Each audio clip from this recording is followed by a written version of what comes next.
माधवा कुंज बिहारी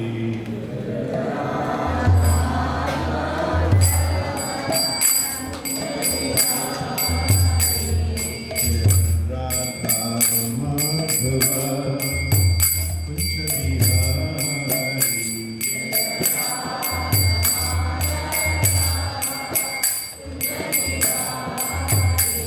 गोपीचना वल्लभा विवरधारी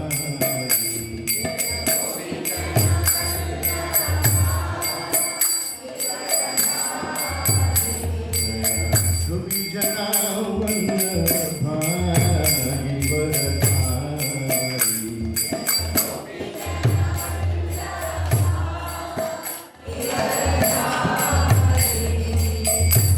यशोदानन्दन प्रजगणरञ्जन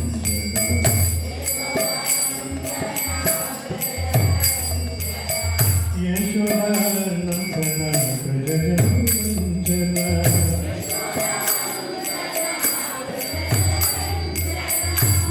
यशोदानन्दन प्रजगणरञ्जन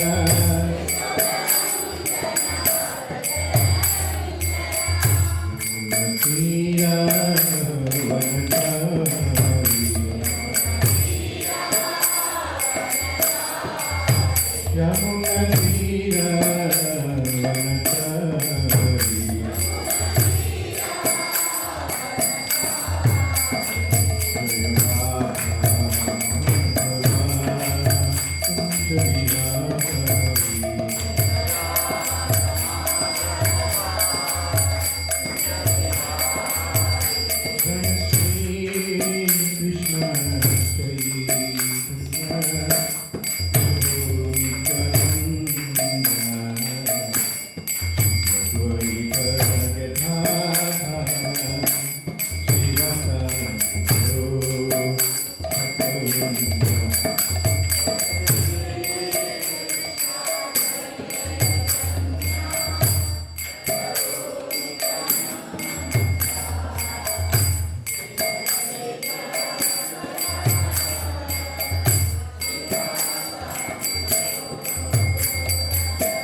വാസുദേവായ.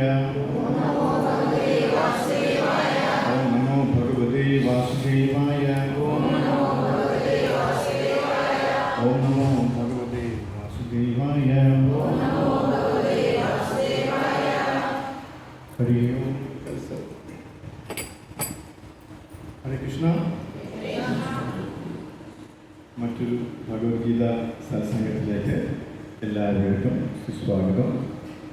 എല്ലാവർക്കും എൻ്റെ ഹൃദയം നിറഞ്ഞ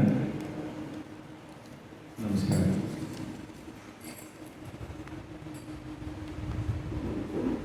ഹരേ കൃഷ്ണ.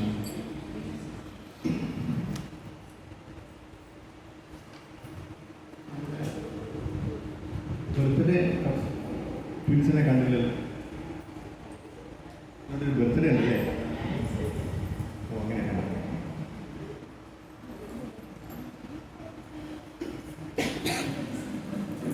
നമ്മൾ ചർച്ച ചെയ്യാൻ ഉദ്ദേശിക്കുന്നത്, ഇവിടെ എല്ലാവരും കുറേ കാലമായിട്ട് ഭഗവത്ഗീത കേൾക്കുന്നത് കൊണ്ട് 18-ാമത്തെ അധ്യായത്തിൽ ഭഗവാൻ ഉപസംഹരിക്കുന്ന ഒരു ശ്ലോകമുണ്ട്. ആ ശ്ലോകമാണെന്ന് നമ്മൾ ചർച്ച ചെയ്യുന്നത്. അപ്പോൾ എല്ലാവർക്കും മനസ്സിലായി കാണും ഏത് ശ്ലോകമാണ് അല്ലേ?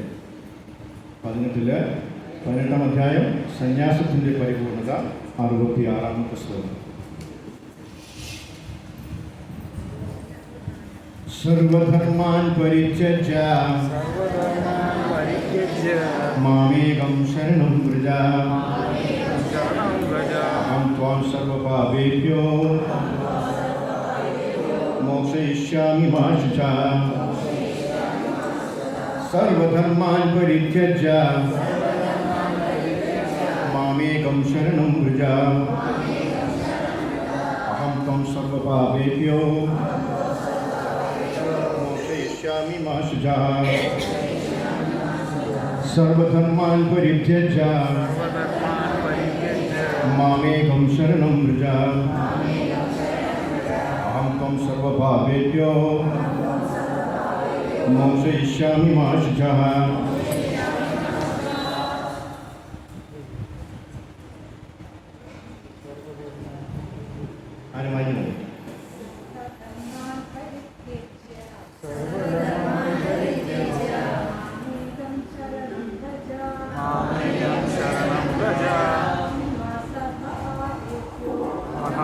സർവപാപേഭ്യോ മോക്ഷയിഷ്യാമി മാ ശുചഃ സർവധർമാൻ പരിത്യജ്യ മാമേവം ശരണം വ്രജ അഹം ത്വാ സർവപാപേഭ്യോ മോക്ഷയിഷ്യാമി മാ ശുചഃ.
അഹം ത്വാ സർവപാപേഭ്യോ മോക്ഷയിഷ്യാമി മാ ശുചഃ. സർവധർമാൻ പരിത്യജ്യ മാമേകം ശരണം വ്രജ അഹം ത്വാ സർവപാപേഭ്യോ മോക്ഷയിഷ്യാമി മാ ശുചഃ. സർവധർമാൻ പരിത്യജ്യ മാമേകം ശരണം വ്രജ അഹം ത്വാ സർവപാപേഭ്യോ മോക്ഷയിഷ്യാമി മാ ശുചഃ. സർവധർമാൻ പരിത്യജ്യ മാമേകം ശരണം വ്രജ അഹം ത്വാ സർവപാപേഭ്യോ മോക്ഷയിഷ്യാമി മാ ശുചഃ. സർവധർമാൻ സർവധർമ്മങ്ങളെയും പരിത്യജ്യ ഉപേക്ഷിച്ചിട്ട് മാമേകം എന്നെ മാത്രം ശരണം വ്രജ ശരണം പ്രാപിക്കുക. അഹം ഞാൻ ത്വം നിന്നെ സർവപാപേഭ്യോ സർവപാപ പ്രതികരണങ്ങളിൽ നിന്നും മോക്ഷയിഷ്യാമി മോചിപ്പിക്കും. മാ ശുചഃ നീ ദുഃഖിക്കേണ്ട. സർവധർമ്മങ്ങളെയും തിരിച്ച് എന്നിൽ ശരണം തേടുക. ഞാൻ നിന്നെ സകല പാപപ്രതികളിൽ നിന്നും മോചിപ്പിക്കാം. ഭയപ്പെടേണ്ട.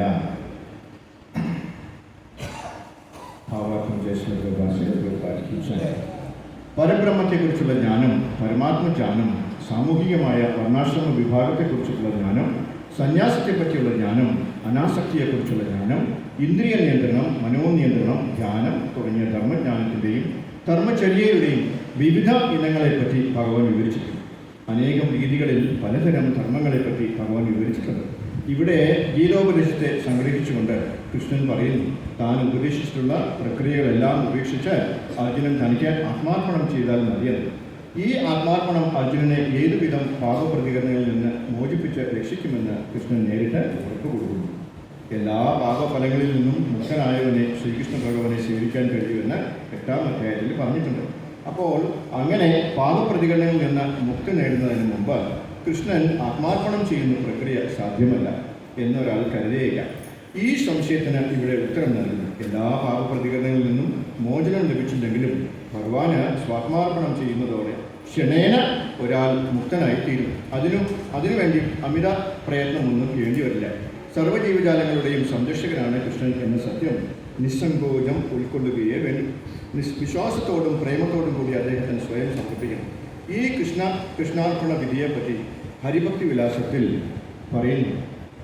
ആനുകൂല്യസ്യ സങ്കല്പ പ്രതികൂലസ്യ വർജനം. ഭക്തിപരിതമായ ഭഗവത് സേവനത്തിൽ എത്തിക്കുന്ന ഏതാനും ധാർമ്മിക നിയമങ്ങളെ അംഗീകരിക്കുക മാത്രമാണ് ഭക്തി പ്രക്രിയ. തൻ്റെ സാമൂഹ്യ നിലയ്ക്ക് അനുസൃതമായ ഒരു പ്രവൃത്തി ഏതൊരാൾക്കും നിർവഹിക്കാനാകും. അത് നടത്തുന്നതോടൊപ്പം തന്നെ അയാൾ കൃഷ്ണാബോധത്തിലേക്ക് ഉയരുന്നില്ലെങ്കിൽ ആ പ്രവൃത്തികളെല്ലാം നിഷ്ഫലം തന്നെ. കൃഷ്ണാബോധത്തിൻ്റെ ഉച്ചകോടിയിലേക്ക് നയിക്കാത്തതെന്തും ത്യാജ്യമാണ്. ഏതൊരു ചുറ്റുപാടിലും കൃഷ്ണൻ തന്നെ എല്ലാ ക്ലേശങ്ങളിൽ നിന്നും രക്ഷിക്കുമെന്ന് ഭക്തൻ വിശ്വസിക്കുന്നു. ശരീരത്തിൽ ജീവനെ പുലർത്തേണ്ടത് എങ്ങനെയെന്ന ആകുല ചിന്ത ആവശ്യമേ ഇല്ല. കൃഷ്ണൻ അക്കാര്യം നിറവേറ്റും. താൻ ആശ്രണനാണെന്നും തൻ്റെ ജീവിതോത്കൃഷ്ടത്തിൻ്റെ നിദാനം കൃഷ്ണൻ മാത്രമാണെന്നും ഇപ്പോഴും ഓർമ്മിക്കണം. തികഞ്ഞ കൃഷ്ണാബോധത്തോടെ ഭഗവത് സേവനത്തിൽ മുഴുകുന്ന ഒരാളിൽ നിന്നാൽ ഭൗതിക കർമ്മങ്ങളെല്ലാം ഒഴിഞ്ഞു പോയിക്കൊള്ളും. ജ്ഞാനാർജനം, യോഗശാസ്ത്രാനുസൃതമായ ധ്യാനം എന്നിങ്ങനെ മതപരങ്ങളായ ശുദ്ധീകരണ പ്രക്രിയകൾക്ക് പലവിധമുണ്ട്. കൃഷ്ണന് പൂർണ്ണമായി ആത്മാർപ്പണം ചെയ്യുന്ന ഒരാൾക്ക് അത്തരം അനുഷ്ഠാനങ്ങളൊന്നും ആവശ്യമില്ല. തന്മൂലം ഒട്ടേറെ സമയം പാഴാക്കേണ്ടതുമില്ല. അയാൾക്ക് വേഗത്തിൽ മുന്നോട്ട് നീങ്ങാം. എല്ലാ ഭാവപ്രതികരണങ്ങളിൽ നിന്നും മുക്തനാണ്. ഒരാൾ കൃഷ്ണന്റെ പരമസുന്ദരമായ രൂപത്തിൽ ആകർഷനായിരിക്കും.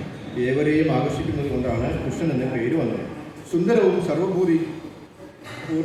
വിഭൂതിപൂർണവുമായ കൃഷ്ണന്റെ ആകാരത്തിൽ ആകർഷനായ ഒരു വ്യക്തി സൗഭാഗ്യവാനാണ്. ആധ്യാത്മിക ചിന്തകൾ പലവിധമുണ്ട്. ചിലർ വ്യക്തിശൂന്യ ബ്രഹ്മസങ്കല്പത്തെ ഇഷ്ടപ്പെടുന്നു. മറ്റു ചിലർ പരമാത്മഭാവത്തെ ഉപാസിക്കുന്നവരാണ്. എന്നാൽ പരമപുരുഷന്റെ വ്യക്തിഭാവത്തിൽ അതിലേറെ ശ്രീകൃഷ്ണ ഭഗവാന്റെ സുന്ദര രൂപത്തിൽ മനസ്സുറച്ചവൻ തന്നെ തികഞ്ഞ ആധ്യാത്മികമാണ്.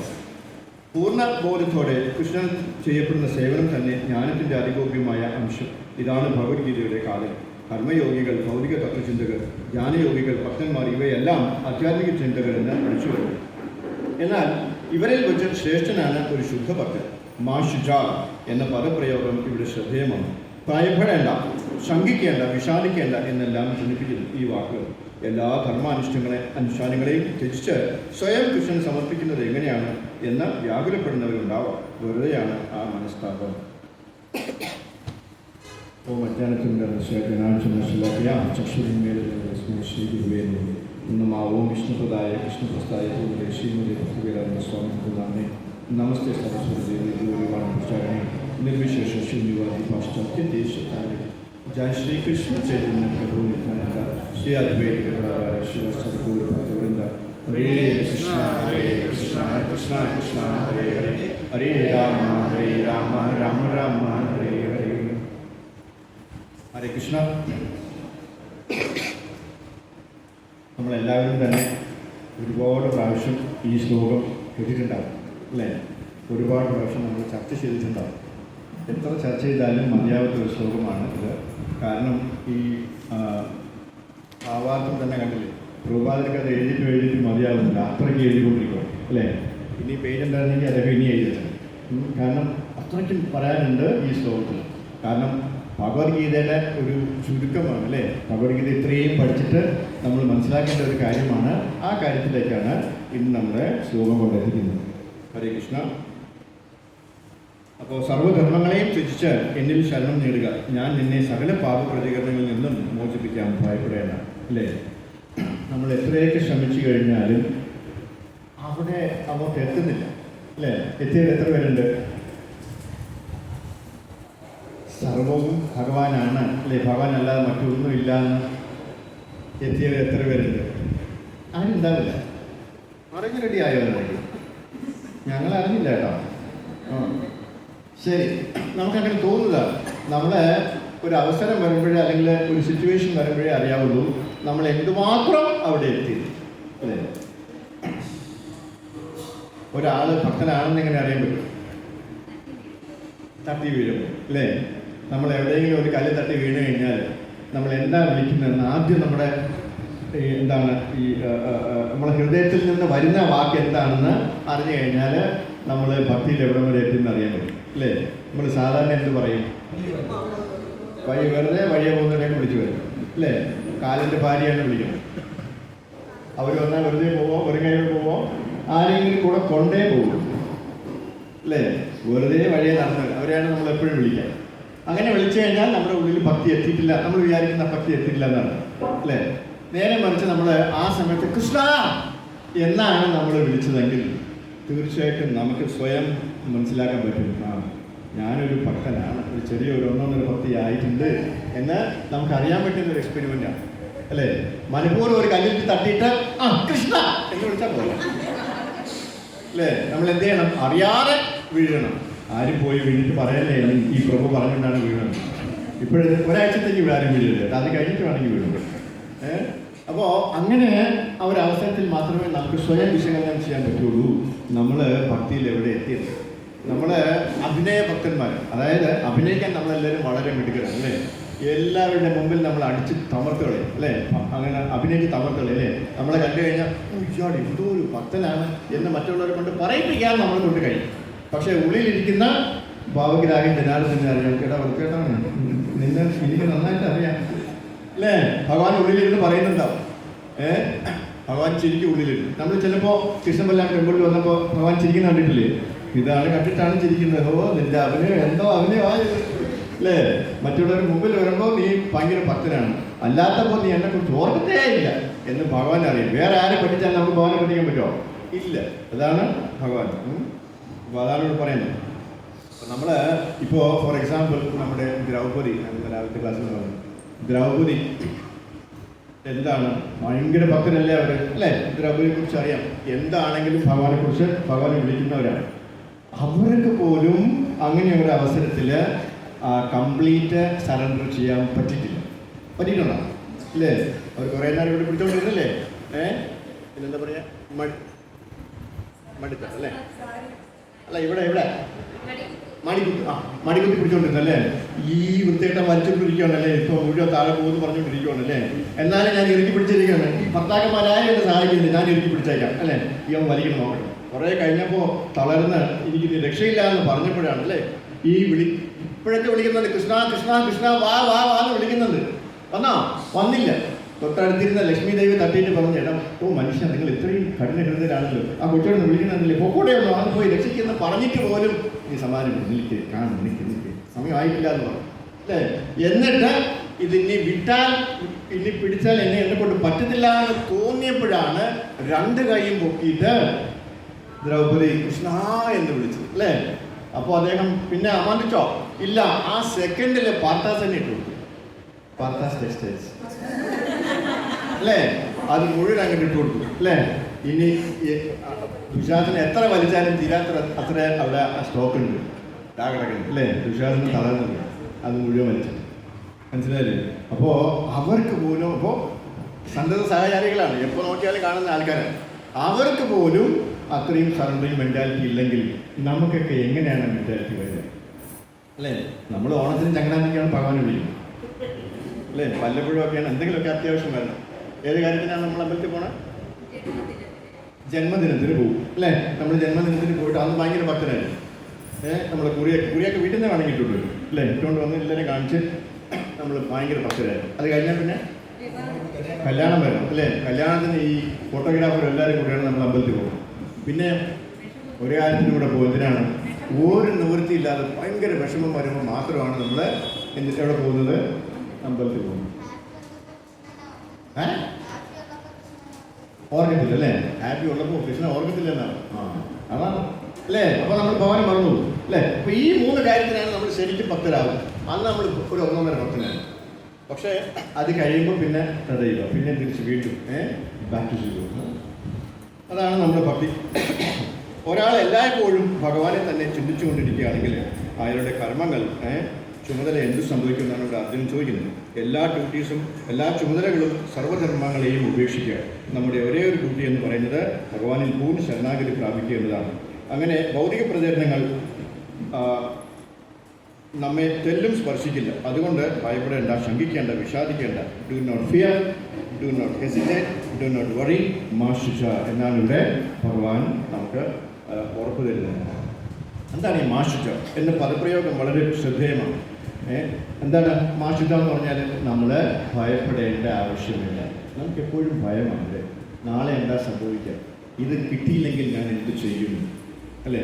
അല്ലെങ്കിൽ അദ്ദേഹം ആ ഒരു ജോലി എനിക്ക് തന്നില്ലെങ്കിൽ ഞാൻ എന്താ ചെയ്യാൻ, ഞാൻ ഇനി നാളെ എന്താ ചെയ്യാൻ, അല്ലേ? ഈ ജോലി നഷ്ടപ്പെട്ടാൽ എന്താ ചെയ്യാൻ, ഇന്ന് വൈകിട്ട് ഞാൻ ഇനി എന്താ ഉണ്ടാക്കുക എന്ന് പലരും ചിന്തിക്കുന്നത്, അല്ലേ? ചപ്പാത്തി വേണോ, ഇടിയപ്പം വേണോ, ഇഡലി വേണോ? നമ്മുടെ ഇവിടെ ക്ലാസ്സിലാണെങ്കിൽ മനസ്സിലാകില്ലേ, അതും ഒരു ഭയമാണ്, അതൊരു പറയാണ്. നമ്മളെ എന്തൊക്കെയോ അലട്ടുന്നത് അത് നമ്മുടെ മനസ്സാണ്. നമ്മുടെ മനസ്സ് എപ്പോഴും അങ്ങനെയാണ്. നിങ്ങൾ അല്ലേ എന്തെങ്കിലുമൊക്കെ ചിന്തിച്ചുകൊണ്ടിരിക്കും. നമ്മൾ എത്രയൊക്കെ കൺട്രോൾ ചെയ്യാൻ തുടങ്ങിയാലും അല്ലേ മോളെ, അല്ലേ? എന്തെങ്കിലുമൊക്കെ ഇങ്ങനെ നമ്മുടെ മനസ്സിനകത്ത് നമ്മുടെ പുറകിൽ നമ്മുടെ ബാക്ക്ഗ്രൗണ്ട് ഇങ്ങനെ വർക്ക് ചെയ്ത് പോകുന്നു. അതാണ്. അപ്പോൾ ഭഗവാൻ ഇവിടെ പറയുന്നത് എന്താണ്, നിങ്ങൾ അതിനെക്കുറിച്ച് ഒന്നും പറയേണ്ട ആവശ്യമില്ല. എല്ലാ കാര്യവും മംഗളമായി ആ സമയങ്ങളിൽ നടക്കും. നിങ്ങളൊന്നും പേടിക്കേണ്ട ആവശ്യമില്ല, ഭയപ്പെടേണ്ട ആവശ്യമില്ല. അതാണ് ഇവിടെ മാഷിജ എന്ന് പറയുന്നത്, അല്ലേ? ഭയപ്പെടേണ്ട ആവശ്യമില്ല, നിങ്ങളെ ശങ്കിക്കേണ്ട ആവശ്യമില്ല. ഇനി എങ്ങാനും തന്നില്ലെങ്കിലോ എന്നുള്ളൊരു ഭയമില്ല നമുക്ക്, അല്ലേ? ഈ പറയുന്നതൊക്കെ ശരിയല്ലെങ്കിലോ, ഭഗവാൻ കൃഷ്ണൻ കൊണ്ടോ എന്നൊക്കെ ചിലപ്പോഴൊക്കെ നമുക്കൊരു സംശയം വരില്ലേ, അല്ലേ? അതാണ് ശങ്കിക്കേണ്ട എന്ന് ഇവിടെ പോകുമ്പോൾ ഇതൊക്കെ നമ്മൾ ചിന്തിക്കുന്നത് അറിയാം. അതുകൊണ്ടാണ് ഭഗവാൻ നേരത്തെ ഇതൊക്കെ പറയുന്നത്, അല്ലേ? ശങ്കിക്കേണ്ട എന്ന് പറയും. പിന്നെ വിഷാദിക്കണ്ട. നമുക്കിനി ഒരു കാരണം ഉണ്ടാവാനിരിക്കുമോ, അല്ലേ? നമുക്കിങ്ങനെ അടുത്തൂടെ പോയാൽ മതി, അത് നമ്മുടെ ഉള്ളിലോട്ട് അത് വലിഞ്ഞു കയറും. വിഷാദമാണ്. നമ്മളെല്ലാ കാര്യത്തിനും, എന്ത് കാര്യത്തിനും ഒരു എന്താണ്, ഒരു വിഷാദമാണ്. ഇങ്ങനെ വിഷമിച്ച് ചിന്തിച്ചുകൊണ്ടിരിക്കും. പരീക്ഷ എഴുതി കഴിഞ്ഞാൽ ജയിക്കുമോ, എത്ര മാർക്ക് കിട്ടുമോ, ഇനി എഴുതേണ്ടി വരുമോ, അല്ലേ? അങ്ങനെയുള്ള വിഷാദങ്ങളൊക്കെ. അപ്പോൾ പല തരത്തിലുള്ള മനസ്സെങ്ങനെയാണ്. ഈ 3 കാര്യങ്ങളും നാം മനസ്സിൽ സൂക്ഷിക്കുക. നമുക്ക് ഭക്തി ഉണ്ടെങ്കിൽ ഭയം ഉണ്ടാവില്ല. We shouldn't fear the material. ഭയം ഉണ്ടാവുന്നത് നാം ഭഗവാനെ മറക്കുമ്പോഴാണ്. വളരെ ഇമ്പോർട്ടൻ്റ് ആയിട്ടുള്ളൊരു പോയിന്റ്. നമുക്ക് എന്തുകൊണ്ടാണ് ഭയം വരുന്നത്? ഭയം വരുന്നത് നമ്മൾ ഭഗവാനെ മറക്കുന്നത് കൊണ്ടാണ്. നമ്മൾ എപ്പോഴൊക്കെ ഭഗവാനെ മറക്കുന്നോ, ഭഗവാൻ ഉണ്ടെങ്കിൽ തീർച്ചയായിട്ടും നമ്മളെ കാത്തിരക്ഷിക്കല്ലേ, അല്ലേ? ആ ഒരു വിശ്വാസം നമുക്കുണ്ട്, അല്ലേ? അപ്പോൾ നമുക്ക് എന്തിനാണ് ഭയം വരുന്നത്? ഈ ഭഗവാന്റെ ആ എലിമെൻ്റ് അങ്ങോട്ട് മാറി നിൽക്കുമ്പോഴാണ് നമുക്ക് ആ ഭയം വരുന്നത്, അല്ലേ? ഭഗവാൻ എപ്പോഴും നമ്മുടെ കൂടെ ഉണ്ടെങ്കിൽ നമുക്ക് എന്തിന് ഭയം? നമ്മൾ എന്തിന് ഭയം? നമ്മൾ ഭയപ്പെടില്ല, അല്ലേ? പക്ഷേ എപ്പോഴൊക്കെയോ ഭഗവാൻ നമ്മളിൽ നിന്ന് മാറിപ്പോകുന്നുണ്ട്. ഭഗവാൻ മാറിപ്പോകുന്നതല്ല, നമ്മൾ മാറ്റി നിർത്തുന്നുണ്ട്. അപ്പോഴാണ് നമുക്ക് എന്തുണ്ടാകുന്നത്? ഭയം, അല്ലേ? അപ്പോൾ ഭയക്കുമ്പോഴൊക്കെ ഓർത്തോണം, ഞാൻ എന്തോ വിട്ടുപോയി. എന്താണ്? ഭഗവാനെ മറന്നുപോയി. ജപിക്കും, ഹരേ കൃഷ്ണ ഹരേ കൃഷ്ണ കൃഷ്ണ കൃഷ്ണ ഹരേ ഹരേ ഹരേ രാമ രാമ രാമ ഹരേ ഹരേ. ഭയവും പോയി, ഭഗവാൻ വരികയും ചെയ്യും, അല്ലേ? എന്താ രസം! അതാണ് നമ്മൾ ശീലിക്കേണ്ടത്. പിന്നെ നാം ഭഗവാന്റെ സർവീസ് ചെയ്യുമ്പോൾ ആശങ്കപ്പെടേണ്ട ആവശ്യമില്ല, അല്ലേ? ചിലപ്പോൾ നമ്മൾ വിചാരിക്കും, പ്രഭുപാദ് എന്തുമാത്രം ബുക്സാണ് എഴുതിയിരിക്കുന്നത്, ഇതൊക്കെ എനിക്ക് വായിച്ച് തീർക്കാൻ പറ്റുമോ, അല്ലേ? നമ്മൾ വേറെ എന്തെങ്കിലും ബുക്ക് വായിക്കേണ്ട വല്ല ആവശ്യമുണ്ടോ? അതിനുള്ള സമയം നമുക്ക് കിട്ടുന്നില്ല. നമ്മൾ ഓൾറെഡി ലേറ്റാണ്. ഇനി എത്ര കാലം ജീവിച്ചിരിക്കുമെന്ന് നമുക്ക് ആർക്കും അറിയില്ല, അല്ലേ? നമുക്ക് എന്തെങ്കിലും ഒരു കംഫർട്ട് ഉണ്ടോ, അല്ലെങ്കിൽ ഒരു എന്താണ് ഒരു ഗ്യാരണ്ടിയോ? ഒരു ഗ്യാരണ്ടി നമുക്ക് ആർക്കെങ്കിലും ഉണ്ടോ? ആർക്കെങ്കിലും ഉണ്ടോ ഗ്യാരണ്ടി? ഇവിടെ ഇല്ല, ആർക്കും ഒരു ഗ്യാരണ്ടി ഇല്ല. അപ്പോൾ പിന്നെ നമ്മൾ എന്ത് ചെയ്യണം? പ്രഭുപാദിൻ്റെ ബുക്സ് എങ്കിലും വായിച്ച് തീർക്കാൻ ശ്രമിക്കും, അല്ലേ? നമ്മൾ പ്രഭുപാദിൻ്റെ ബുക്സ് വായിക്കുമ്പോൾ നമ്മൾ ആരുമായിട്ടാണ് അസോസിയേറ്റ് ചെയ്യുന്നത്? പ്രഭുപാദിനുമായിട്ടാണ് അക്സെപ്റ്റ് ചെയ്യുന്നത്, അല്ലേ? അസോസിയേറ്റ് ചെയ്യുന്നത്. അത് ഭയങ്കര ഒരു ഒരു പൊട്ടൻസിയാണ്. ആ ഒരു ധൈര്യം നമുക്ക് ഭയങ്കരമാണ്. അപ്പോൾ ഭഗവാനെ എന്നെയും എൻ്റെ ഫാമിലിയെയും സംരക്ഷിക്കുമെന്നുള്ളൊരു സംശയം. ഒത്തിരി ഓപ്പർച്യൂണിറ്റീസ് വന്നാലും നമുക്ക് ആ ശങ്കയുണ്ടാകും, ഡിവോഷൻ സർവീസ് ചെയ്യാൻ വേണ്ടി, അല്ലേ? അപ്പോൾ ഇവിടെ ഭഗവാൻ പറയുന്നത്, നീ ഒന്നുകൊണ്ടും വിഷമിക്കേണ്ട, നീ സങ്കടപ്പെടേണ്ട ആവശ്യമില്ല, നീ ഭയപ്പെടേണ്ട ആവശ്യമില്ല, അല്ലേ? ശീല പ്രഭുപാദ് പറയുന്നത്, വിഷാദം അല്ലെങ്കിൽ ദുഃഖം എന്ന് പറയുന്നതിന് യാതൊരു പ്രസക്തിയുമില്ല വാസ്തവത്തിൽ. Worry has no value. അപ്പോൾ നമ്മൾ പലപ്പോഴും പല കാര്യത്തിലും വിഷമിക്കുന്നതിന് സത്യം പറഞ്ഞാൽ യാതൊരു ബേസിസും ഇല്ല, അല്ലേ? ഏതൊക്കെ തരത്തിലാണ് നമ്മൾ വിഷമിക്കുക? പല കാരണങ്ങളില്ലേ, പല തരത്തിലുള്ള കാരണങ്ങൾ കൊണ്ടാണ് നമ്മൾ വിഷമിക്കുക. നമ്മൾ അതിൻ്റെ ഉള്ളിലേക്ക് ഇറങ്ങി ചെന്ന് കഴിഞ്ഞാൽ സത്യത്തിൽ നമ്മളങ്ങനെ വിഷമിക്കേണ്ട യാതൊരു കാര്യവുമില്ല.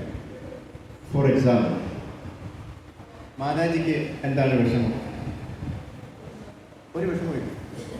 ഉള്ളത് എന്താണ്? ഇവളെ എങ്ങനെ കല്യാണം കഴിച്ചുകൊടുക്കുന്നത്, അല്ലേ? ഇവളെ കല്യാണം കഴിക്കണമെങ്കിൽ ഇനി എത്രമാത്രം സ്വർണം വേണം, ഒരു പയ്യനെ കണ്ടുപിടിക്കണം, അല്ലേ? ഇവർക്ക് ഇത്രയും വിദ്യാഭ്യാസം വേണം, അല്ലേ? സ്വപ്നം കാണല്ലേ, അല്ലേ? ഇങ്ങനെ ഉള്ള വരി തീർച്ചയായിട്ടും ഉണ്ടാവില്ലേ? സത്യത്തിൽ അതിപ്പോൾ പറയേണ്ട ആവശ്യമുണ്ടോ? ഇല്ല. അത് നടക്കേണ്ട ഒരു സമയം കറക്റ്റായിട്ട് ഭഗവാൻ വെച്ചിട്ടുണ്ട്, ഒരുത്തനെയും കണ്ടുപിടിച്ച് വെച്ചിട്ടുണ്ട്, അല്ലേ? നമ്മൾ അന്വേഷിച്ച് നടക്കേണ്ട ആവശ്യമില്ല. അന്വേഷിക്കണമെന്ന് വെച്ചാൽ അന്വേഷിക്കണം, അന്വേഷിച്ചാലേ കണ്ടുപിടിക്കാൻ പറ്റും. പക്ഷേ അതിന് ഒരാൾ ഓൾറെഡി ഉണ്ട് അവിടെ. അപ്പോൾ നമ്മൾ ഇനി പ്രൊഡ്യൂസ് ചെയ്തുകൊണ്ട് പോകേണ്ട ആവശ്യമില്ല, എല്ലാവരും റെഡിയാണ്. ഭഗവാൻ ആ വളവിൽ എല്ലാം റെഡിയാക്കി വെച്ചിട്ടുണ്ട്. പക്ഷെ നമ്മുടെ കുഴപ്പമെന്ന് പറഞ്ഞു കഴിഞ്ഞാൽ ഇനി എത്ര ദൂരം പോയാലാണ് അത് കണ്ടുപിടിക്കാൻ പറ്റുക എന്നുള്ളൊരു പ്രയാസമുണ്ട്, അല്ലേ? ഇനി ആ വളവിൽ എത്തുമ്പോൾ അവിടെ ഉണ്ടാകുമോ എന്നുള്ളൊരു ആശങ്കയാണ്. സത്യത്തിൽ അതിൻ്റെ ആവശ്യമില്ല. കാരണം എന്താണ്? ഭഗവാൻ ഇതെല്ലാം അവിടെ റെഡിയാക്കി വച്ചിട്ടുണ്ട്. നമുക്ക് ഓരോരുത്തർക്കുമുള്ള എല്ലാ കാര്യങ്ങളും, നമ്മുടെ ഭാവിയിലേക്കുള്ള എല്ലാ ആവശ്യങ്ങളും ഭഗവാൻ നേരത്തെ കണ്ടിട്ട് നമ്മൾ പോലും സ്വപ്നത്തിൽ പോലും കാണാത്ത കാര്യങ്ങൾ ഭഗവാൻ അവിടെ റെഡിയാക്കി വച്ചിട്ടുണ്ട്. ആ ഒരു വിശ്വാസം നമ്മൾ പോയി കഴിഞ്ഞാൽ നമ്മൾ ഭയപ്പെടേണ്ട യാതൊരു ആവശ്യമില്ല. ഒന്നിനെ കൊണ്ട് നമ്മൾ ആശങ്കിക്കേണ്ട യാതൊരു ആവശ്യമില്ലെന്നാണ് ഇവിടെ ഭഗവാൻ പറയുന്നത്. ഇവിടെ ആരാ പറഞ്ഞ് മാഷുജാന്ന്? ആരാ പറഞ്ഞേ? ഭഗവാൻ തന്നെയാണ് പറഞ്ഞത്, അല്ലേ? നിങ്ങൾ ഒന്നിനും വിഷമിക്കേണ്ട ആവശ്യമില്ല. അർജുനനോടാണ് പറഞ്ഞതെങ്കിലും ഇത് ആരോട് ശരിക്കും പറഞ്ഞത്? നമ്മൾ ഓരോരുത്തർക്കും ആരോടാണ് പറഞ്ഞത്, അല്ലേ? അദ്ദേഹത്തിന് അറിയാം ഇങ്ങനെ ഒരാളുണ്ടാവും, ഇങ്ങനെ ഒരാളുണ്ടാവും, ഇങ്ങനെ ഒരാളുണ്ടാവും, അവർക്ക് എല്ലാവർക്കും ഇങ്ങനെയുള്ള പ്രശ്നങ്ങൾ വരും, അല്ലേ? അവർ ഇതിനെക്കുറിച്ചൊക്കെ വിഷമിച്ചുകൊണ്ടിരിക്കും. ആ വിഷമം മാറ്റാൻ വേണ്ടിയിട്ടാണ് ഭഗവാൻ അന്ന് ഈ അർജുനന്റെ ഫ്രണ്ടിൽ പിടിച്ച് നിർത്തിയിട്ട് ഇതെല്ലാം പാവത്തിൻ്റെ തലയിൽ കൊടുത്തു, അല്ലേ? നിമിത്തം മാത്രമാണ് ആര്? അർജുനൻ. ഭഗവാനിൽ വിശ്വാസം ആണ് നമുക്ക് വേണ്ടത്. ഇല്ലാതാകുമ്പോഴാണ് നമുക്ക് വറീസ് അല്ലെങ്കിൽ ദുഃഖം ഉണ്ടാകുന്നത്. അപ്പോൾ നമുക്ക് ഭഗവാനിൽ വിശ്വാസം ഉണ്ടെങ്കിൽ നമുക്ക് ഒരു പ്രയാസവും ഉണ്ടാവില്ല എന്നാണ്, അല്ലേ? നമ്മൾ പ്രയാസം വരുമ്പോഴൊക്കെ നമ്മൾ എന്ത് ചെയ്യണം? വിട്ടുപോയ ഭഗവാനെ തിരിച്ചു വിളിച്ചുകൊണ്ട് വരണം. അതെങ്ങനെ വിളിച്ചുകൊണ്ട് വരും? ഹരേ കൃഷ്ണ ഹരേ കൃഷ്ണ കൃഷ്ണ കൃഷ്ണ ഹരേ ഹരേ, ഹരേ രാമ രാമ രാമ ഹരേ, അല്ലേ? അപ്പോൾ ഭഗവാൻ വന്നു, വിഷമം മാറി. ഇത് തീർത്തലായിരുന്നു, അത് കണ്ടിന്യൂ ചെയ്യും. ആ വിഷമം ഇല്ലാതിരിക്കുന്ന ഒരു അവസരം ഉണ്ടാകുന്നുണ്ടെങ്കിൽ നമ്മൾ എന്ത് ചെയ്യണം? ആ ജപം കണ്ടിന്യൂ ചെയ്തുകൊണ്ടിരിക്കുക, സദാ കഴിയാതിരിക്കുക. ഇനി നമ്മൾ പറയും എന്താണ് ഡിവോട്ടീസുകാർക്കൊന്നും വിഷമമൊന്നും ഉണ്ടാവില്ല. ഡിവോട്ടീസിന് വിഷമമുണ്ട്. എന്ത് വിഷമമെന്ന് അറിയാം? എന്ത് വിഷമമാണ്? ഇല്ല. ഭക്തന്മാരുടെ പ്രയാസം എന്താണ്? അല്ലെങ്കിൽ നമ്മുടെ സീനിയർ ഡിവോട്ടീസിൻ്റെ ഒക്കെ പ്രയാസം എന്താണ്? അവർക്ക് എന്ത് പ്രയാസമാണ്? അവരുടെ ഗുരുക്കന്മാര് പല ചുമതലകളും ഏൽപ്പിച്ചിട്ടുണ്ട്, അല്ലേ? അത് ചെയ്ത് തീർക്കാൻ പറ്റുമോ? അതെനിക്ക് എങ്ങനെ ചെയ്യാൻ പറ്റും എന്നുള്ളതാണ് അവരുടെ പ്രയാസം. മനസ്സിലായത്? അത് ആവശ്യമാണോ? ഉള്ളതാണോ? വേണ്ടാത്തതാണോ? അത് ആവശ്യമുള്ളതാണ്. ആ വരീസ് വേണം. ഭഗവാനെ നമുക്ക് എങ്ങനെ സർവീസ് ചെയ്യാം എന്നുള്ള വരി നമുക്ക് എപ്പോഴും വേണം. ആ ഒരു വരി ഉണ്ടെങ്കിൽ നമുക്ക് ഓരോ ദിവസവും നമുക്ക് അത് പുരോഗമിക്കാൻ പറ്റും, അല്ലെങ്കിൽ നല്ല രീതിയിൽ ഭഗവാനെ ഓഫർ ചെയ്യാൻ പറ്റുള്ളൂ. രാധാറാണി ഒരു പ്രാവശ്യം ഉണ്ടാക്കുന്നത് പിന്നെ ഉണ്ടാക്കിയിട്ടേ ഇല്ലതാണ്. ആ വെറൈറ്റി പിന്നെ ഉണ്ടാക്കിയിട്ടില്ലതാണ്, അല്ലേ? ഞാൻ ജഗസാക്ഷി പ്രഭുവിൻ്റെ വാക്ക് കടമെടുക്കുന്നില്ല. കടമെടുത്ത് നിങ്ങൾക്ക് തത്വം പ്രഭുവിന് പറയും, ഞാനത് പറയുന്നില്ല, അല്ലേ? നമ്മൾ എത്ര വെറൈറ്റീസിന് ഉണ്ടാക്കുക? നമ്മുടെ പറയും അതായിരിക്കണം. എന്താണ്? ഇന്നലെ ഞാൻ ഈ ഒരു കാര്യമാണ് ഭഗവാൻ ഉണ്ടാക്കി കൊടുത്തത്, ഇന്ന് അത് ഉണ്ടാക്കി കൊടുക്കാൻ പറ്റില്ല, വേറെ എന്തെങ്കിലും ഉണ്ടാക്കി കൊടുക്കും, അല്ലേ? എവിടെ നമുക്ക് ഇഷ്ടംപോലെ ബുക്സ് ഉണ്ട്. ഇസ്കോണിൻ്റെ എൻ്റെ ബുക്സ് ഉണ്ട്, വേണോ? അത് വായിച്ച് നോക്കണം, എന്നിട്ട് അതിൽ ഒരു പരീക്ഷണം ചെയ്യണം, അല്ലേ? എന്നിട്ട് ഭഗവാൻ കൊടുക്കണം. അങ്ങനെ ചെയ്യാൻ പറ്റുമായിരുന്നു. രാധാറാണിക്ക് പറ്റുമെന്നുണ്ടെങ്കിൽ രാധാറാണി ബുക്ക് നോക്കിയിട്ടല്ലേ ചെയ്തത്. അത് അമ്മയ്ക്ക് പറ്റുമെന്നുണ്ടെങ്കിൽ നമുക്ക് എന്തുകൊണ്ട് പറ്റില്ല, അല്ലേ? പക്ഷേ നമുക്ക് ആ രാധാറാണിയുടെ ആ ഒരു മൂഡ് വന്നു കഴിഞ്ഞാൽ തീർച്ചയായിട്ടും നമുക്കത് സാധിക്കും, അല്ലേ? ഒരു വെറൈറ്റിയും നമുക്ക് ഒരു ലോകം ഉണ്ടാവില്ല. ഞങ്ങൾ ഇപ്പോൾ ചെന്നൈയിൽ ഒരു കല്യാണത്തിന് പോയിട്ടുണ്ടായിരുന്നു. കഴിഞ്ഞ ഞായറാഴ്ച കല്യാണം, ഞായറും ചുമ്മിൽ കല്യാണം. അവിടെ ഞങ്ങൾ കഴിഞ്ഞ ഞായറാഴ്ച എന്തുമായിരുന്നു? ഏകാദശിയായി, അല്ലേ? അപ്പോൾ ഞങ്ങൾ വിചാരിച്ചു കഷ്ടം, എന്തോ കഴിക്കും, അല്ലെ ഏത്തപ്പഴം കുഴുകി തരുമായിരുന്നു എന്ന് വിചാരിച്ചു. അവിടെ എല്ലാ എല്ലാം വൈഷ്ണവരാണ്, വേറെ ആരുമില്ല. വേറെ കുറച്ച് ആൾക്കാരുണ്ട്, പക്ഷെ അവർക്കും വൈഷ്ണവ വിധാനമാണ് കൊടുത്തത്. ഞങ്ങളിങ്ങനെ ആലോചിച്ചുകൊണ്ടിരിക്കുമ്പോൾ ഒരു വലിയ ഇലയിട്ട് വെള്ളമൊക്കെ തളിച്ച് കഴുകി, നമ്മളെ പോലെയല്ല ബ്രാഹ്മണരാണ്, അവർ വെള്ളമൊക്കെ തളിച്ച് കഴുകി വൃത്തിയാക്കി ഒരാൾ ഒരെണ്ണം കൊണ്ട് കളഞ്ഞു. അത് ഒരു കഴിച്ച് അല്ലേ? നോക്കുമ്പോൾ എത്ര ഐറ്റം ഉണ്ടായിരുന്നില്ല? 24 ഐറ്റം ഉണ്ടായിരുന്നു. ഏകാദശി ഫുൾ ഫീസ്റ്റായിരുന്നു. അപ്പം എന്നിട്ട് ചോദിക്കുകയാണ്, ഇനിയും കൊണ്ട് വേണോ? നമ്മൾ വേണ്ട, നമ്മളെല്ലാവരും പറഞ്ഞു, ഒരേ സ്വരത്തിൽ പറഞ്ഞു. കാരണം വേറെ നിറഞ്ഞു പോയി, അത്രയ്ക്ക് ഐറ്റംസ് ആയിരുന്നു. അപ്പം ഞാൻ വിചാരിച്ചു, ഏകാദശിക്ക് ഇത്രയും ഐറ്റംസ് ഉണ്ടാക്കാൻ പറ്റുമല്ലോ അല്ലേ? നമ്മുടെ ജയപ്രകാശ് സ്വാമി ഗുരുമഹാരാജിൻ്റെ വ്യാസപൂജ, അന്ന് നമ്മൾ എത്ര ഐറ്റംസ് ഉണ്ടാക്കി? അന്ന് ഏകാദശി അല്ലേ മഹാരാജി? അന്ന് എത്ര ഐറ്റംസ് ഉണ്ടാക്കി? നമ്മൾ എത്ര ഐറ്റംസ് ഉണ്ടാക്കി? നമ്മൾ കഴിഞ്ഞ പ്രാവശ്യം 150 ഐറ്റംസാണ് ഉണ്ടാക്കിയത്. അപ്പോൾ ഉണ്ടാക്കാൻ പറ്റുന്നുണ്ടല്ലോ അല്ലേ? ആ 150 ചിലപ്പോൾ ഡ്യൂപ്ലിക്കേഷൻ ഉണ്ടാവും, അത് കുഴപ്പമില്ല, കാരണം പലരും ഉണ്ടാക്കിക്കൊണ്ട് വരുന്നത്. പക്ഷേ എന്നാൽ പോലും ഈ 150 100 എടുത്ത് കളഞ്ഞാൽ ബാക്കി 50 ഉണ്ടല്ലോ, 50 വെറൈറ്റീസ് അല്ലേ? അപ്പോൾ തീർച്ചയായിട്ടും നമുക്ക് മനസ്സുണ്ടെങ്കിൽ തീർച്ചയായിട്ടും അത് പറ്റും കേട്ടോ. ഓക്കെ, അപ്പോൾ ഈ വേഴ്സ്, ഈ ശ്ലോകം വളരെ പ്രാധാന്യം അർഹിക്കുന്നതാണ്. എല്ലാവർക്കും അറിയാവുന്ന വേഴ്സാണ്. ഒരുപാട് സ്ഥലത്ത് ചില പ്രഭുപാദൊക്കെ അല്ലേ കോട്ട് ചെയ്തിട്ടുള്ള വേഴ്സാണിത്. ഭഗവാൻ ശ്രീകൃഷ്ണൻ ആണ് നമ്മളോട് ഇത് സംസാരിക്കുന്നത്. കാര്യം ഈ ശ്ലോകം പറയുന്നത് ഒരുപാട് കാലങ്ങൾക്ക് ശേഷമാണ്, അല്ലെങ്കിൽ ഒരുപാട് ശ്ലോകങ്ങൾ നമ്മൾ പഠിപ്പിച്ചതിന് ശേഷമാണ്, അവസാനമാണ് ഭഗവാൻ ഈ ശ്ലോകം പറയുന്നത് അല്ലേ? ഒത്തിരി കാര്യങ്ങൾ ഇതിനു മുമ്പ് പറയുന്നുണ്ട്. അതെല്ലാം പറഞ്ഞിട്ട് അല്ലേ, എന്താണ് സാഖ്യയോഗം അല്ലേ, ജ്ഞാനയോഗം, കർമ്മയോഗം, ഇതെല്ലാം പറഞ്ഞതിന് ശേഷമാണ് ഭഗവാൻ പറയുന്നത് എന്താണ്, ഇതെല്ലാം വിട്ടേ, നീ അതിനെക്കുറിച്ച് എല്ലാം ഓർത്ത് വിഷമിക്കേണ്ട ആവശ്യമില്ല. കാര്യം ഇതെല്ലാം കോംപ്ലിക്കേഷൻ ആയിരിക്കും. ഇതെല്ലാം മനസ്സിൽ കയറിയപ്പോൾ അർജുന് ചോദിക്കുകയാണ്, ഞാൻ എന്താ ചെയ്യേണ്ടത്? എനിക്ക് എന്തെങ്കിലും ഒരു കാര്യം പറഞ്ഞു തരാം, എനിക്കൊന്നും മനസ്സിലാവുന്നില്ല, എൻ്റെ കമ്പ്യൂട്ടർ എല്ലാം വൈറസ് കയറി പോയതുപോലെ ഉണ്ട്, ഞാൻ എന്താ ചെയ്യേണ്ടത് എനിക്ക് മനസ്സിലാവുന്നില്ല എന്ന് പറഞ്ഞപ്പോഴാണ് അദ്ദേഹം പറഞ്ഞിട്ടാണ് ഇതെല്ലാം തൂത്തുകളാണ്, എല്ലാം മാച്ചുകളാണ്. നമ്മൾ ചിലപ്പോൾ മാച്ച് കളയില്ല എല്ലാം അല്ലേ? പറഞ്ഞതെല്ലാം എന്തെങ്കിലും തെറ്റി പറഞ്ഞാൽ നമ്മൾ ചിലപ്പോൾ മാച്ച് കളയില്ല. അതുപോലെ മാച്ച് കളഞ്ഞിട്ട് ഇത് ചെയ്താൽ സർവധർമ്മ പരിത്യക്ഷമായും ശരണം അല്ലേ? ആ സ്ഥിതിയിൽ നമ്മൾ എത്തിക്കഴിഞ്ഞാൽ നമ്മൾ രക്ഷപ്പെട്ടുകൊണ്ടാണ് അല്ലേ? പക്ഷേ നമ്മൾ ശ്രമിക്കേണ്ടത് അവിടെ എത്താൻ വേണ്ടിയാണ്. അപ്പം അതുകൊണ്ടാണ് ഇത് വളരെ പ്രാധാന്യമുള്ളതാണെന്ന് പറയുന്നത്. ഇതിൽ ഒരു വളരെ ശക്തമായിട്ടുള്ളൊരു വാക്കുണ്ട്. അത് ഏത് വാക്കാണെന്ന് പറയാൻ പാടില്ല.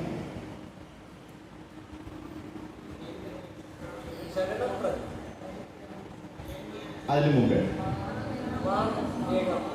ഓക്കെ, അതല്ല, വളരെ ഇമ്പോർട്ടൻ്റ് ആയിട്ടുള്ള ഈ ശ്ലോകത്തിലൊരു വാക്കുണ്ട്.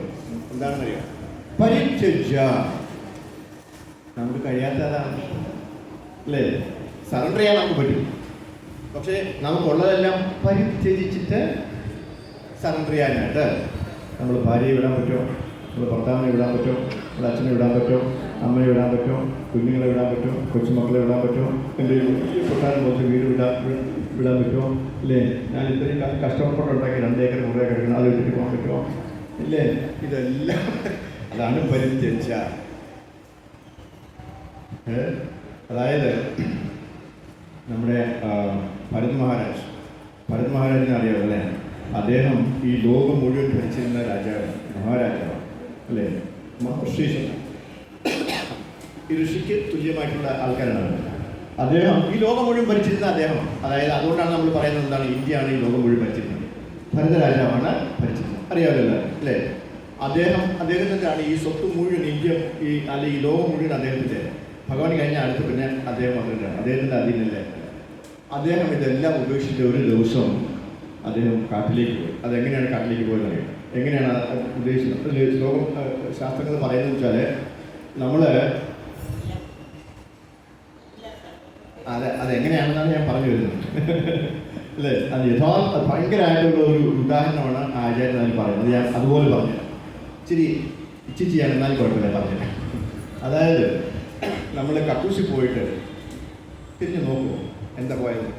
ഇല്ലല്ലോ. അത് കഴിഞ്ഞ് നമ്മൾ വെള്ളം ഒഴിച്ചിട്ട് ഫ്ലഷ് ചെയ്തിട്ട് ഓടുകയല്ലേ ചെയ്യുന്നത്, അവിടെ തന്നെ ഇരിക്കുമോ? ഇല്ലല്ലോ. എത്രയും പെട്ടെന്ന് നമ്മൾ വെളിയിറങ്ങി പോയി. അതുപോലെയാണ് ഭരത മഹാരാജാവ് ഇത് മുഴുവൻ ഇട്ടിട്ട് പോയെന്നാണ് പറഞ്ഞത് അല്ലേ? അത്രയ്ക്കും അതാണ് എന്താണ് പരിത്യജ്യ എന്ന് പറയുന്നതിൻ്റെ യഥാർത്ഥ അർത്ഥം. നമുക്ക് പറ്റുമോ? പറ്റണം. എന്നാണോ നമുക്കത് പറ്റുന്നത് അന്ന് നമുക്ക് സർവധർമാൻ പരിത്യജ്യാവാൻ പറ്റും, അല്ലേ? അന്ന് മാത്രമേ മാമേകം ശരണം പരിചയാവാൻ പറ്റുള്ളൂ. അല്ലെങ്കിൽ നമ്മൾ ഇതിലൊക്കെ ശരണം പ്രാപിച്ചുകൊണ്ടിരിക്കും. ഏതിൽ? നമ്മൾ 2 ഏക്കറിലും ഈ വലിയ വീട്ടിലും നമ്മുടെ ഭാര്യയിലും നമ്മുടെ ഭർത്താവിലും, അല്ലേ, നമ്മുടെ കുഞ്ഞുമക്കളിലും, അല്ലേ, എല്ലാത്തിലും നമ്മൾ എന്താണ് ശരണം പ്രാപിച്ചുകൊണ്ടിരിക്കുക. ഇതെല്ലാം മാറണമെന്നുണ്ടെങ്കിൽ ആ ഒരു ചിന്ത വന്നാലേ പറ്റുള്ളൂ. അല്ലെങ്കിൽ ആ ഒരു സ്റ്റേജിൽ എത്തിക്കഴിഞ്ഞാൽ നമുക്ക് ആ രീതിയിൽ സർവധർമാൻ പരിത്യജ്യാവാൻ പറ്റുള്ളൂ. അത് അത്ര എളുപ്പമല്ല, പക്ഷെ നമ്മൾ അതിനു വേണ്ടി പ്രാക്ടീസ് ചെയ്യണം. അതിനുള്ള ശ്രമത്തിലാണ് നമ്മൾ. അർജുന, നീ എല്ലാം ത്യജിക്കുക. വളരെ വളരെ പവർഫുൾ ആയിട്ടുള്ളൊരു വാക്കാണ്. ഈ മുങ്ങിക്കൊണ്ടിരിക്കുന്ന ഒരു കപ്പൽ, ആ കപ്പലിൽ ക്യാപ്റ്റൻ എല്ലാവരെയും വിളിച്ച് പറയാണ്, നിങ്ങൾ എത്രയും പെട്ടെന്ന് ഈ ലൈഫ് ബോട്ടിലേക്ക് ചാടിക്കോളൂ, ഇത് എപ്പോൾ വേണമെങ്കിലും മുങ്ങുമെന്ന് പറയാം. അപ്പോൾ ഒരാൾ പറയാണ്, എൻ്റെ ഈ മുഖത്തിൽ വയ്ക്കുന്ന അല്ലെങ്കിൽ കണ്ണിൽ വയ്ക്കുന്ന കണ്ണാടി കാണാനില്ല, ഞാൻ അത് എടുത്തിട്ട് വരാം, അല്ലേ? അത് എടുത്തിട്ട് വരുമ്പോൾ ഏത് സ്ഥിതിയിലായിരിക്കും നമുക്ക് അറിയാൻ പറ്റും. മനസ്സിലായില്ലേ? അതാണ് ഇവിടെ പരിത്യജ്യ എന്ന് പറയുന്നത്, അല്ലേ? എൻ്റെ സർട്ടിഫിക്കറ്റും എൻ്റെ ടിക്കറ്റും എൻ്റെ കണ്ണാടിയും എൻ്റെ പൈസയും, അല്ലെ, എൻ്റെ ക്രെഡിറ്റ് കാർഡൊക്കെ എടുത്തിട്ട് വരാൻ തുടങ്ങിക്കഴിഞ്ഞാൽ ആ സമയത്തൊക്കെ മുങ്ങിയിരിക്കും. ഇയാൾ വെളിയിലോട്ട് ഇറങ്ങാൻ പറ്റത്തില്ല, മുഴുവൻ വെള്ളത്തിലായിരിക്കും, അല്ലേ? ഡോർ തുറക്കാൻ പറ്റത്തില്ല, എല്ലാം വെള്ളത്തിലായിരിക്കും. അപ്പം അതാണ് അവർ പറയുന്നത്, എന്താണ് പരിത്യജ്യ.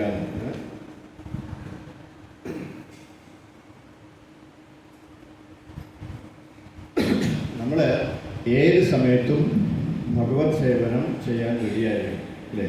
ഭഗവത് സേവനം ചെയ്യണമെന്നുണ്ടെങ്കിൽ നമ്മൾ ബാക്കിയുള്ള കാര്യങ്ങളൊക്കെ ഉപേക്ഷിച്ചിട്ട് വേണം ചെയ്യാൻ, അല്ലേ? അപ്പോൾ നമ്മൾ എന്താണ് ഉപേക്ഷിക്കേണ്ടത്? അതെ, സർവധർമാൻ പരിത്യജ്യ എന്ന് പറഞ്ഞാൽ എന്താണ്, അല്ലേ? ഈ 66-ാമത്തെ ശ്ലോകമാണല്ലോ. 65-ാമത്തെ ശ്ലോകം വരെ എന്താണ് അർജുനൻ കർമ്മയോഗം, ജ്ഞാനയോഗം, അല്ലേ, യോഗികൾ എങ്ങനെയാണ് മെഡിറ്റേറ്റ് ചെയ്യേണ്ടത്, എങ്ങനെയാണ് എന്താണ് ഓരോ കാര്യങ്ങളും പ്രവചിക്കേണ്ടത്, അല്ലേ, പ്രൊണൗൺസ് ചെയ്യേണ്ടത്, അതെല്ലാം വളരെ കാര്യമായിട്ട് പഠിച്ചു. ഭഗവത്ഗീതയിലെ എല്ലാ ജ്ഞാനവും പഠിപ്പിച്ചതിന് ശേഷമാണ് അവസാനം ഭഗവാൻ ഒരു ഗീതാോപദേശ സംഗ്രഹം എന്ന നിലയിൽ ഈ ശ്ലോകം പറയുന്നത്. എന്താണ്? ഇതെല്ലാം ഉപേക്ഷിച്ചിട്ട് എന്നെ ശരണം പ്രാപിക്കാനൊക്കെ പറയാം. ധർമ്മം തു സാക്ഷാത് ഭഗവത് പ്രണീതം. എല്ലാ ധർമ്മങ്ങളും ഭഗവാനിൽ നിന്നുമാണ് വന്നത്. അല്ലേ? അപ്പോൾ ഭഗവാനെ പ്രീതിപ്പെടുത്തണമെന്നുണ്ടെങ്കിൽ നമ്മളെല്ലാ ധർമ്മങ്ങളും നമ്മൾ ഒഴിവാക്കണമെന്ന് അർത്ഥം. അപ്പോൾ എല്ലാം ഭഗവാനിൽ നിന്നാണ് വന്നതെങ്കിൽ ഭഗവാൻ എന്തുകൊണ്ടാണ് ഇതെല്ലാം ത്യജിക്കണമെന്ന് പറയുന്നത്? അങ്ങനെ ഒരു ചോദ്യം നമുക്ക് വരില്ലേ? പലരുടെയും മനസ്സിൽ അങ്ങനെ തോന്നിയിട്ടുണ്ടാവും. ഇതെല്ലാം ഭഗവാന്റെ ആണെങ്കിൽ നമ്മൾ എന്തിനാ അതൊക്കെ ത്യജിക്കണം, അല്ലേ? കാരണം വെച്ചാൽ നമ്മൾ ഭഗവാൻ പറഞ്ഞ പ്രിൻസിപ്പിൾസ് എല്ലാം നമ്മൾ അക്സെപ്റ്റ് ചെയ്യുന്നത്. പക്ഷെ നമ്മൾ ഭഗവാനെ അക്സെപ്റ്റ് ചെയ്തില്ലെങ്കിൽ എന്തെങ്കിലും ഉപയോഗമുണ്ടോ, അല്ലേ? ഭഗവാൻ പറയുന്നതൊക്കെ നമ്മൾ അക്സെപ്റ്റ് ചെയ്യുന്നത്, പക്ഷെ ഭഗവാനെ നമ്മൾ അക്സെപ്റ്റ് ചെയ്തില്ല എന്നുണ്ടെങ്കിൽ അതിൻ്റെ ഉപയോഗമുണ്ടോ? ഈ ബ്രഹ്മജ്യോതിവാദികൾ അവർ ബ്രഹ്മജ്യോതിസിലാണ് അവരെത്തുന്നത്, അല്ലേ? അവർ അതുവരെ വിശ്വസിക്കുന്നത്. ഈ ബ്രഹ്മജ്യോതി എവിടെ നിന്നാണ് വന്നതെന്ന് അവർ ചിന്തിക്കുന്നത്, അല്ലേ? അല്ലെങ്കിൽ സൂര്യനിൽ നിന്നാണ് ഈ സൂര്യപ്രകാശം വരുന്നത്. ആ സൂര്യൻ എവിടെയാണെന്നോ സൂര്യൻ ആരാണെന്നോ അവർ ചിന്തിക്കുന്നില്ല, അല്ലേ? അവർ സൂര്യപ്രകാശം മാത്രം കണ്ടുകൊണ്ടിരുന്നതിന് വലിയ ഉപയോഗമുണ്ടാകും. അതുപോലെയാണ് ഈ പറയുന്നത്. അതുകൊണ്ടാണ് ഭഗവാൻ പറയുന്നത് എല്ലാം ഉപേക്ഷിച്ചിട്ട് വരാൻ. അതിനൊരു കഥ പറഞ്ഞു കഴിഞ്ഞാൽ, കൃഷ്ണ ബുക്കിൽ കൃഷ്ണനും ബലരാമനും ഗോപന്മാരോടൊപ്പം വനത്തിലിങ്ങനെ അലഞ്ഞു തിരിഞ്ഞ്, അല്ലേ, ഭക്ഷണമൊക്കെ കഴിഞ്ഞിട്ടാണ് അലഞ്ഞു തിരിഞ്ഞത്. അത് കഴിഞ്ഞിട്ട് അവർ കുറച്ച് വൈകിയപ്പോൾ അവർക്ക് വീണ്ടും വിശന്നു. അപ്പോൾ കൃഷ്ണൻ പറഞ്ഞു, എനിക്ക് വിശക്കുന്നു, ഒരു കാര്യം ചെയ്യൂ, തൊട്ടടുത്ത് ഒരു യാഗം നടക്കുന്നത്, ആ യാഗശാലയിൽ പോയിട്ട് അവിടെയുള്ള ബ്രാഹ്മണരോട് എനിക്ക് എന്തെങ്കിലും തരാൻ പറയാൻ പറഞ്ഞു. നിങ്ങളെല്ലാവരും കേട്ടിട്ടുണ്ടായില്ല, അല്ലേ? ഒന്നും കൂടെ പറയും, ചിലരുണ്ട് കേൾക്കാം, അല്ലേ? കേട്ടിട്ടുണ്ട്. അപ്പോൾ ഈ ഗോപന്മാർ ഈ ബ്രാഹ്മണരെടുത്ത്, അപ്പോൾ അവിടെ ഒരു യജ്ഞം നടക്കുകയാണ്, അല്ലേ? ഭയങ്കര യജ്ഞം നടക്കാനുള്ളൊരു വേദിയാണിത്. അവിടെ ഭഗവാൻ കൊടുക്കാനുള്ള ഓഫർ ചെയ്യാനുള്ള എല്ലാം റെഡിയാക്കി വെച്ചിട്ടുണ്ട്, പ്രസാദങ്ങളെല്ലാം റെഡിയാക്കി, ഓഫറിങ് ഭോഗം എല്ലാം റെഡിയാക്കി വെച്ചിട്ടുണ്ട്. അപ്പോൾ ഈ ഈ ഗോപന്മാർ അവിടെ പോയി ചോദിച്ചിട്ടുള്ളൂ. കൃഷ്ണനും ബലരാമനും അവിടെ കാട്ടിലിരിപ്പുണ്ട്, അവർക്ക് രണ്ടുപേർക്കും ഭയങ്കരമായിട്ട് വിശക്കുന്നുണ്ട്, അവർക്ക് കഴിക്കാനായിട്ട് എന്തെങ്കിലും തരുമോ എന്ന് ചോദിച്ചു. അപ്പോൾ ബ്രാഹ്മണർ എന്താ പറഞ്ഞതെന്നറിയാമോ? മുക്കോളം ഓടിപ്പോകണം, ഇവിടെ ഇങ്ങനെ നിൽക്കരുത്, അല്ലേ? ഞാൻ കൃഷ്ണനും ബലരാമനും ഞങ്ങളിവിടെ യജ്ഞം ചെയ്യാൻ പോവാണ് അല്ലേ, യജ്ഞത്തിനകത്ത് നിങ്ങളൊന്ന് ഇതിനകത്ത് കയറി അച്യുതമാക്കി പൊക്കളം പറയും, ഓടിച്ചു. അങ്ങനെ അവർ ഓടിച്ചു അല്ലേ. ഒരു പാവങ്ങൾ കരഞ്ഞ് കരഞ്ഞ് കരഞ്ഞ് തിരിച്ച് കൃഷ്ണൻ്റെ അടുത്തും ബലരാമൻ്റെ അടുത്തും പോയി പറഞ്ഞു, ആ ബ്രാഹ്മണൻ ഞങ്ങൾക്ക് ഒന്നും തന്നില്ല, അവർ അവിടെ എല്ലാം റെഡിയാക്കി വെച്ചിട്ടുണ്ട്, അവിടെ എന്തൊക്കെ ഉണ്ടെന്നൊക്കെ അവർ പറയുന്നുണ്ട്, ലഡു അലുവ എല്ലാം അവരിങ്ങനെ കുറി കൂടുന്നുണ്ട് അല്ലേ. അത് പറഞ്ഞു, എനിക്കൊന്നും നമുക്കൊന്നും തന്നില്ല, എല്ലാം അവിടെ ഉണ്ടായിരുന്നു, അവർ നമ്മൾ ആറ്റി ഓടിച്ചു വിടുന്നു. ശരി, കുഴപ്പമില്ല, നിങ്ങളൊരു കാര്യം ചെയ്യും, നിങ്ങൾ കുറച്ചുകൂടെ ആ യാഗശാലയ്ക്ക് കുറച്ചുകൂടെ അപ്പുറത്ത് പോയി കഴിഞ്ഞാൽ ഈ ബ്രാഹ്മണരൊക്കെ താമസിക്കുന്ന വീടുണ്ട്, അവരുടെയൊക്കെ ഇല്ലങ്ങളുണ്ട്. ആ ഇല്ലങ്ങളിലൊക്കെ അവിടെ ഈ ബ്രാഹ്മണ പത്നിമാരുണ്ട്, അവരോട് പോയിട്ട് പറയൂ, ഇങ്ങനെ കൃഷ്ണനും ബലരാമനും അവിടെ വിശന്നിരിക്കുകയാണ്, അവർക്ക് എന്തെങ്കിലും കാരണം തന്നുവിടാനായിട്ട് പറയുമ്പോൾ. അങ്ങനെ ശരി, എന്നാൽ പിന്നെ ഒന്നുകൂടെ പോയി നോക്കാമെന്ന് പറഞ്ഞിട്ട് ഈ ഗോപബാലന്മാർ നേരെ ഈ ബ്രാഹ്മണ പത്നിമാരുടെ പോവാണ്. പോയി അവരുടെ പറയാണ്, കൃഷ്ണനും ബലരാമനും അവിടെ വിശന്നിരിക്കുകയാണ്, അവർക്ക് എന്തെങ്കിലും തന്നു വിടാൻ പറ്റുമോ എന്ന് ചോദിച്ചു. അവരെല്ലാവരും ചാടി വെളിയിലോട്ട് ഇറങ്ങിയിട്ട് അല്ലേ, ഇതൊക്കെ ഞങ്ങളുടെ ഭർത്താക്കന്മാരൊക്കെ ഉണ്ടാക്കി വെച്ചിരിക്കുകയാണ്, അതൊന്നും അവരൊക്കെ പിന്നെ കൊടുക്കാം, കൃഷ്ണൻ ബലരാമൻ വിശന്നിരിക്കണം, അത് കഴിഞ്ഞിട്ട് ബാക്കി എന്ന് പറഞ്ഞിട്ട് അവർ ഇതെല്ലാം എടുത്തുകൊണ്ട് ഓടി. ആരെടുത്ത് വന്നു? കൃഷ്ണൻ ബലരാമൻ്റെ അടുത്ത് ഓടി വന്നു. കൃഷ്ണനും ബലരാമൻ്റെ അടുത്ത് ഓടി വന്നപ്പോൾ ഭഗവാൻ ചോദിച്ചു, നിങ്ങളുടെ ഭർത്താക്കന്മാരെ അറിഞ്ഞാൽ നിങ്ങളുടെ വീട്ടിൽ കേട്ടുപോയി, നിങ്ങൾ എന്ത് പണിയാണ് ചെയ്തത്? നിങ്ങളെടുത്ത് ആർക്ക് പറഞ്ഞു നിങ്ങൾ ഭർത്താക്കന്മാരെ കൂട്ടിയിട്ട് വേറൊരു കുട്ടിൻ്റെ അടുത്ത് വരാനായിട്ട് അല്ലേ? എൻ്റെ അടുത്ത് വന്നാൽ അവർക്ക് ഇഷ്ടപ്പെടുമോ? അവർക്ക് ഒന്നാമത് എന്നെ കണ്ടുകൂടാ, എനിക്കിഷ്ടമല്ല, എന്നെ ഇഷ്ടമല്ല അല്ലേ. അല്ലേ, അവർ യജ്ഞം ചെയ്യണ ആര് സന്തോഷിപ്പിക്കാനാണ്? ഈ ഭഗവാനെ സന്തോഷിപ്പിക്കാനാണ്. ഈ ഭഗവാൻ പോയി ചോദിച്ചിട്ടും അല്ലേ, വിഷയം ചോദിച്ചിട്ട് കൊടുത്തില്ല, വല്ല ഉപയോഗമുണ്ടോ? അപ്പോൾ ഇതിൽ ആരാണ് ആ സർവധർമാൻ പരിത്യജ ഓടി വന്നത്?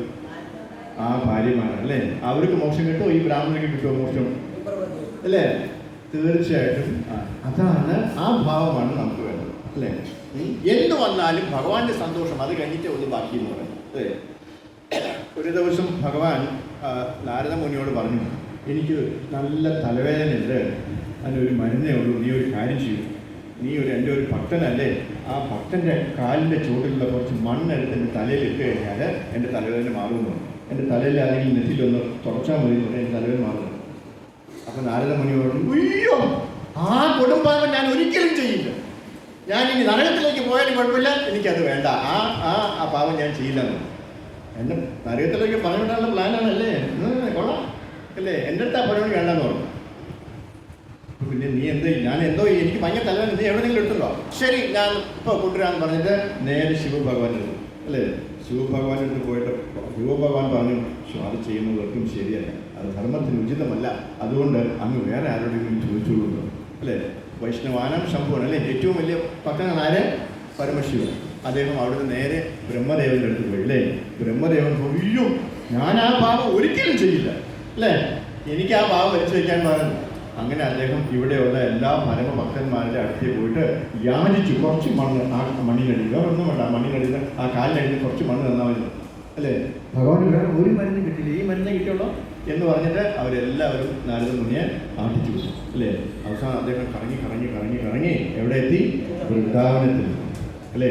വൃന്ദാവനം എത്തിയിട്ട് അവിടെയുള്ള ഗോപികമാരോട് ചോദിച്ചപ്പോൾ അവർ പറയാണ്, ഞങ്ങൾ ഇനി ഏത് നരകത്തിൽ പോയാലും കുഴപ്പമില്ല, ഭഗവാന്റെ തലവേദന മാറണം, അതാണ് ഞങ്ങൾക്ക് ആവശ്യം എന്ന് പറഞ്ഞിട്ട് ഒരച്ചിട്ട് എത്രമാത്രം മണ്ണ് വേണമെങ്കിലും ഇട്ടുകൊണ്ട് പോകണം അല്ലേ, ചാക്കിലാണെങ്കിലും കൊണ്ടുപോകണം.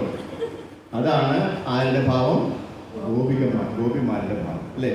നമ്മളെപ്പോഴാണ് ആ ഗോപിമാരുടെ ഭാവത്തിലെത്തുന്നത് അല്ലേ.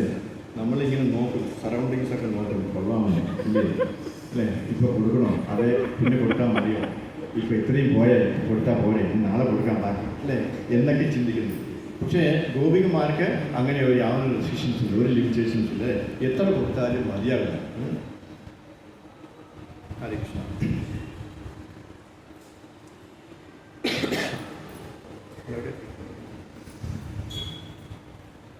ഓക്കെ, ഹരേ കൃഷ്ണ. പ്രഭുവിനെ നോക്കി ഇഷ്ടമാണ്. ഹരേ കൃഷ്ണ. പരമദിവ്യതമ പുരുഷന്റെ സന്ദേശത്തെക്കുറിച്ചുള്ള ഉചിതമായ അന്വേഷണങ്ങളെ ഉത്തേജിപ്പിക്കാത്തവയാണ് ഒരാൾ അനുഷ്ഠിക്കുന്ന ധർമാനുസൃതമായ കർമ്മങ്ങളെങ്കിൽ അവയൊക്കെ വെറും ഉപയോഗശൂന്യങ്ങളായ പരിശ്രമങ്ങൾ മാത്രമാകുന്നു. നമ്മൾ ഒരമ്പലത്തിൽ പോയിട്ട് ഭഗവാനെ തൊഴുകയാണ്, പക്ഷേ ഭഗവാൻ നമ്മളെ കാണുന്നതേയില്ല. അപ്പോൾ നമ്മൾ എന്ത് ചെയ്യണം? ഭഗവാൻ നമ്മളെ കാണുന്ന രീതിയിൽ വേണം നമ്മൾ അവിടെ പോയിട്ട് ഭഗവാനെ തൊഴാനായിട്ട്, അല്ലേ? നിങ്ങൾ ഇന്ന് ഇത്രയും പേര് ഇവിടെ വന്നു, എത്ര പേരാണ് ഭഗവാനോട് ചോദിച്ചത് രാവിലെ വല്ലതും കഴിച്ചോ എന്ന്? അത് ചോദിച്ചോ? ഇവിടെ പത്മനാഭന് ഇഷ്ടം പോലെ കിട്ടും. ഇവിടെ ആകെപ്പാടെ ഞായറാഴ്ച കിട്ടും, അല്ലേ? എത്ര പേര് ചോദിച്ചു? ആരും ചോദിച്ചില്ല, അല്ലേ? കാര്യം എന്താണ്? നമ്മളെ വയറ് നിറഞ്ഞിട്ടുണ്ട്, അത് മതി എന്ന് വിചാരിച്ചു. പക്ഷേ നമ്മൾ അങ്ങനെ ചിന്തിക്കുന്നു. അങ്ങനെ ചിന്തിച്ചു കഴിഞ്ഞാൽ നമുക്കറിയാൻ പറ്റും നമ്മുടെ ഭക്തി എന്താണ്, നമുക്ക് ഭഗവാനോടുള്ള ഭക്തി എന്താണ്, എന്തുമാത്രം സ്നേഹം നമുക്ക് ഭഗവാനോടുണ്ട്. ഞാനൊരു കാര്യം ചോദിച്ചോട്ടെ. നമ്മളിപ്പോൾ വളരെ വയസ്സായിരിക്കുന്ന നമ്മുടെ അച്ഛനെ അമ്മയെ കാണാൻ പോവാം. വളരെ ദൂരെ, പാലക്കാട്ടാണ് അവർ, അല്ലേ? ഇത്രയും യാത്ര ചെയ്ത് നമ്മൾ 6 മാസത്തിൽ ഒരിക്കലായിരിക്കും പോവാം. അവിടെ പോയിട്ട് നമ്മൾ ആദ്യം ചോദിക്കുന്ന ചോദ്യം എന്തുമായിരിക്കും? സുഖമാണോ അമ്മേ? രാവിലെ എന്ത് കഴിച്ചു? നമ്മളെല്ലാവരും ചോദിക്കില്ലേ? അതെന്തുകൊണ്ട് ചോദിച്ചു? നമുക്ക് അത്രയും സ്നേഹമുണ്ട്, അല്ലേ? ആ ഒരു അഫെക്ഷൻ ഉണ്ട്. അതെന്തുകൊണ്ട് നമുക്ക് ഭഗവാനോടില്ല? ഇപ്പൊ മനസ്സിലായില്ല, നമുക്കില്ലാന്ന്. അതാണ്. അപ്പോൾ നമുക്ക് എന്നാണോ അങ്ങനെ ചോദിക്കാൻ തോന്നുന്നത് അന്ന് നമുക്കറിയാൻ പറ്റും എന്താണ്, എനിക്ക് അത്രയും അഫെക്ഷൻ ഭഗവാനോട് ഉണ്ട്, അതുകൊണ്ടാണ് ഞാൻ ചോദിക്കുന്നത്. രാവിലെ വല്ലതും കിട്ടിയോ കഴിക്കാൻ, അല്ലേ? എന്താ കഴിച്ചതെന്ന് നമ്മൾ ചോദിക്കും. ഭഗവാൻ ഉത്തരം പറയും. നിങ്ങൾ ഒരിക്കലും വിചാരിക്കരുത് അദ്ദേഹം മിണ്ടായിരിക്കുന്നു, നമുക്ക് അപ്പം തന്നെ ഉത്തരം കിട്ടും, അല്ലേ? അപ്പോൾ ഒന്ന് ചിരിച്ച് കാണിക്കും, ഒന്നും കിട്ടി. അല്ലെങ്കിൽ ചിലപ്പോൾ വളരെ സന്തോഷമായിട്ട് ഇഷ്ടംപോലെ കിട്ടുന്നു, അല്ലേ? അതാണ് നമ്മൾ ഭഗവാനുമായിട്ടുള്ള ആ ഒരു എന്താ പറയുക ഇൻട്രാക്ഷൻ പറയും, അത് ഉണ്ടാക്കിയെടുക്കുന്നുണ്ട്. എല്ലാ ദിവസവും നമ്മൾ കൃഷ്ണബല ടെമ്പിളിൽ വരുമ്പോൾ ഭഗവാൻ ഒരുപോലെയാണ് ഇരിക്കാൻ, ഒരുപോലെയാണ് ചിരിക്കാൻ? അല്ലല്ലോ, പല രീതിയിലുള്ള ചിരിക്കാൻ. അത് എന്തുകൊണ്ടാണ്? കാരണം അദ്ദേഹത്തിന് നമ്മളോട് എന്തൊക്കെയോ പറയാനുണ്ട്, അതൊക്കെ ഇങ്ങനെ പറയണം. അതുകൊണ്ടാണ് ആ ഇമോഷൻസിൻ്റെ വ്യത്യാസം വരുന്നത്. ആ ഇമോഷൻസ് കണ്ടിട്ടില്ലേ? പല ദിവസവും പല രീതിയിലാണ്. ചില ദിവസം നമുക്ക് ചെല്ലുമ്പോൾ തന്നെ കാണാം, നമുക്ക് മനസ്സിലാവും ഇന്ന് എന്തോ കുഴപ്പമുണ്ട്, ഒന്നുകിൽ ഞാൻ ശരിയല്ല, അല്ലെങ്കിൽ ഇവിടെ എന്തോ കുഴപ്പമുണ്ട് എന്ന് വിചാരിക്കും, അല്ലേ? ചിലപ്പോൾ ആ വിഷമം വരുന്നത് നീ വന്നിട്ട് 2 ആഴ്ചയായി, അതുകൊണ്ടായിരിക്കും വിഷമം, അല്ലേ? ചിലപ്പോൾ വിചാരിക്കുന്നത് ഇന്ന് രാവിലത്തെ പോകുമ്പോൾ ഭയങ്കര ഉപ്പായിരുന്നു, ഇല്ലേ? ആ വിഷമത്തിലായിരിക്കും. അതെന്തെങ്കിലും കാണും, അത് നമുക്ക് പ്രത്യേകിച്ച് അറിയാൻ പറ്റും. അവിടെ ചെന്ന് ഒന്ന് മുഖത്ത് നോക്കിയാൽ മതി, നമുക്കറിയാൻ പറ്റും, ഇല്ലേ? എന്തെങ്കിലുമൊക്കെ പ്രശ്നം കാണിച്ചിട്ടുണ്ടാകും.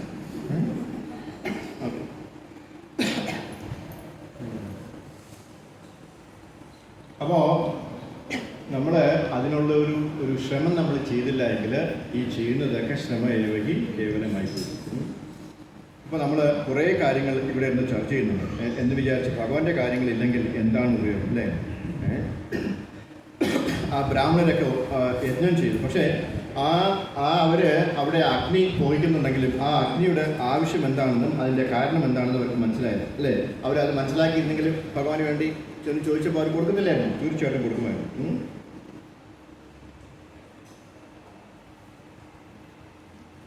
അപ്പോൾ ഞാൻ നേരത്തെ പറഞ്ഞു വന്നത്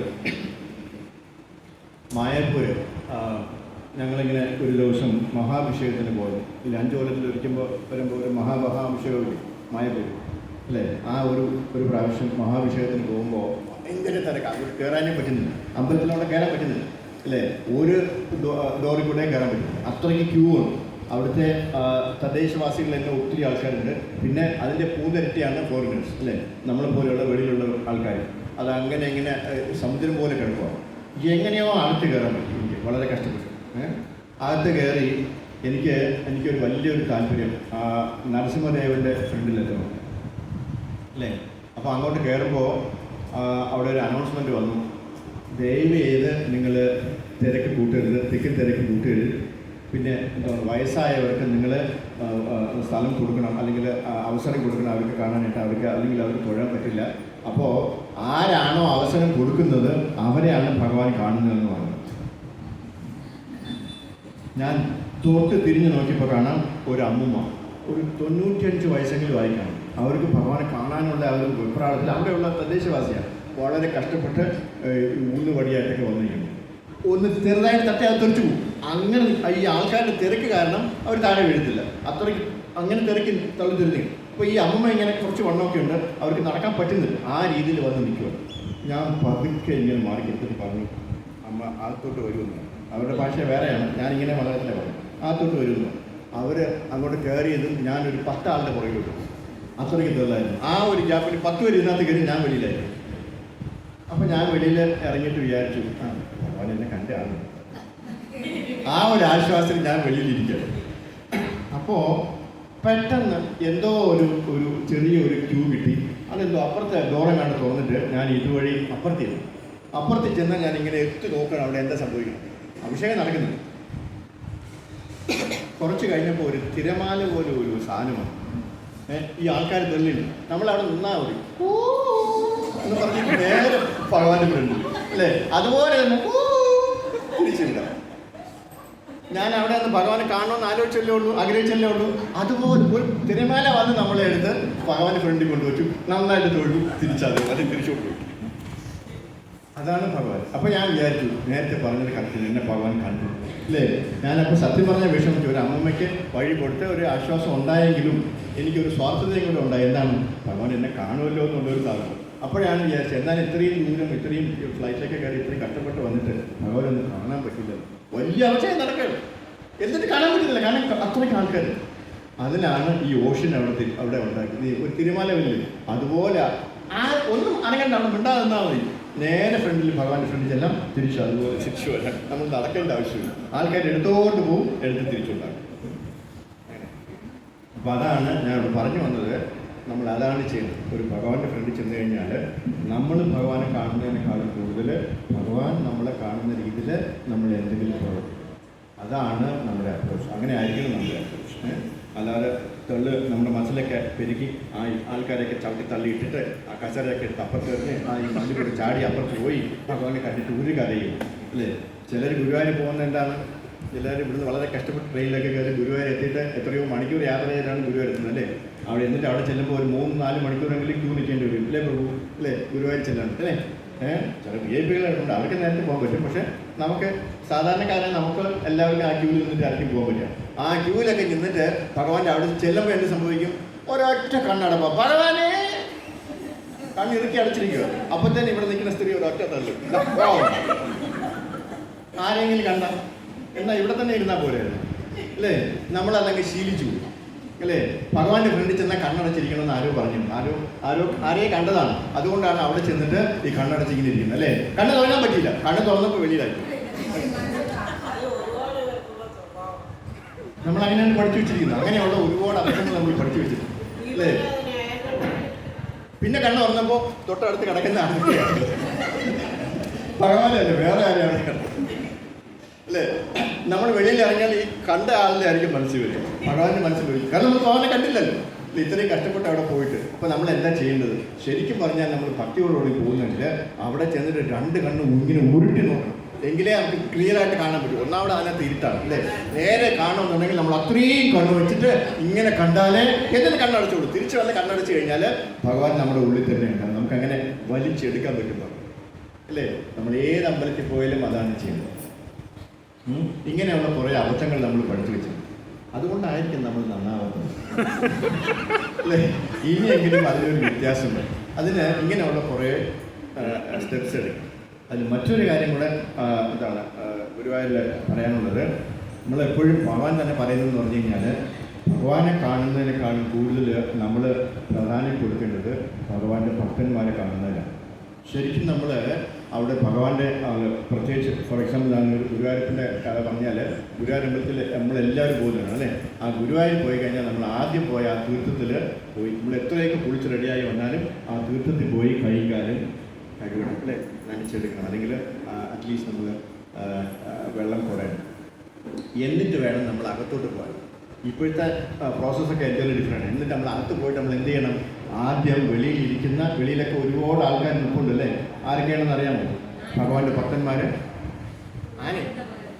ആര്? നാരദ മുനി, വ്യാസദേവൻ, പിന്നെ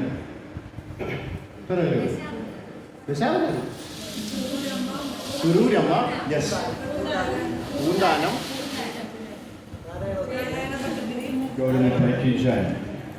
നാരായണ ഭട്ടതിരി അല്ലേ. അങ്ങനെയുള്ള ആൾക്കാരെ എല്ലാവരും കണ്ടിട്ടുണ്ട്. എത്ര പേര് കണ്ടിട്ടുണ്ട് അവരെ?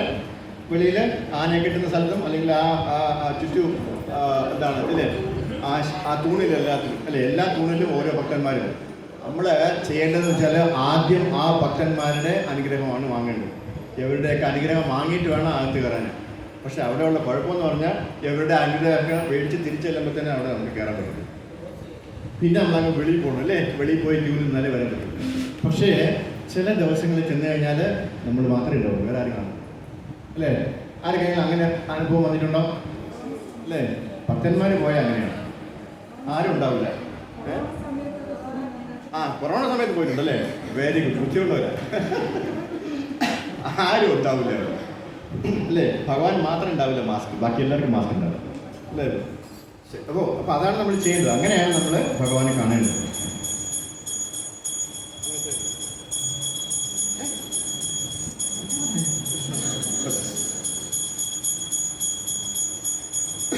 നമ്മൾ സാധാരണ ചെയ്യുന്ന ഒരു അർത്ഥം കൂടെ ഞാൻ പറയാം. നമ്മൾ ഒരു ഡിവോട്ടി മറ്റൊരു ഡിവോട്ടിയെക്കുറിച്ച് കുറ്റം പറയുന്നെങ്കിൽ അവിടെ കൃഷ്ണൻ ഇല്ല എന്നാണ് അല്ലേ? ഇത് ഓൺലി നമ്മളവിടെ മാറ്റി നിർത്തുന്ന ആരെയാണ്? കൃഷ്ണനെയാണ് മാറ്റി നിർത്തുന്നത്.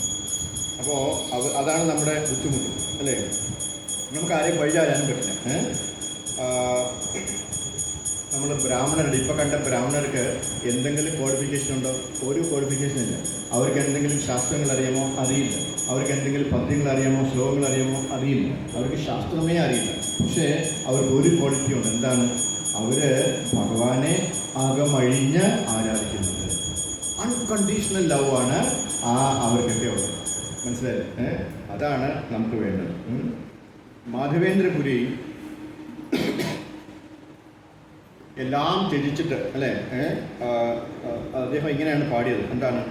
സന്ധ്യാവന്ദന ഭദ്രമസ്തു ഭവതോ ഭോ സ്നാനതുഭ്യം നമോ ഭോ ദേവ പിതരശ്ച ദർപ്പണ വിഭൗ നാഹം ക്ഷമാ ക്ഷമായതം യത്ര ക്വാപി നിസദ്യ വദയാ കുലോത്തമസ്യ കാമദ്വിഷാ സ്മരം സ്മരം അഹം ഹരാമി തദലം മന്യേകി മന്യേന മേ എന്ന് പറഞ്ഞാൽ അദ്ദേഹം പറയുന്നതെന്ന് വെച്ചാൽ അദ്ദേഹം ഭഗവാൻ ഇത് എങ്ങനെ സറണ്ടർ ചെയ്യുന്നു അദ്ദേഹം പറഞ്ഞു തരണം.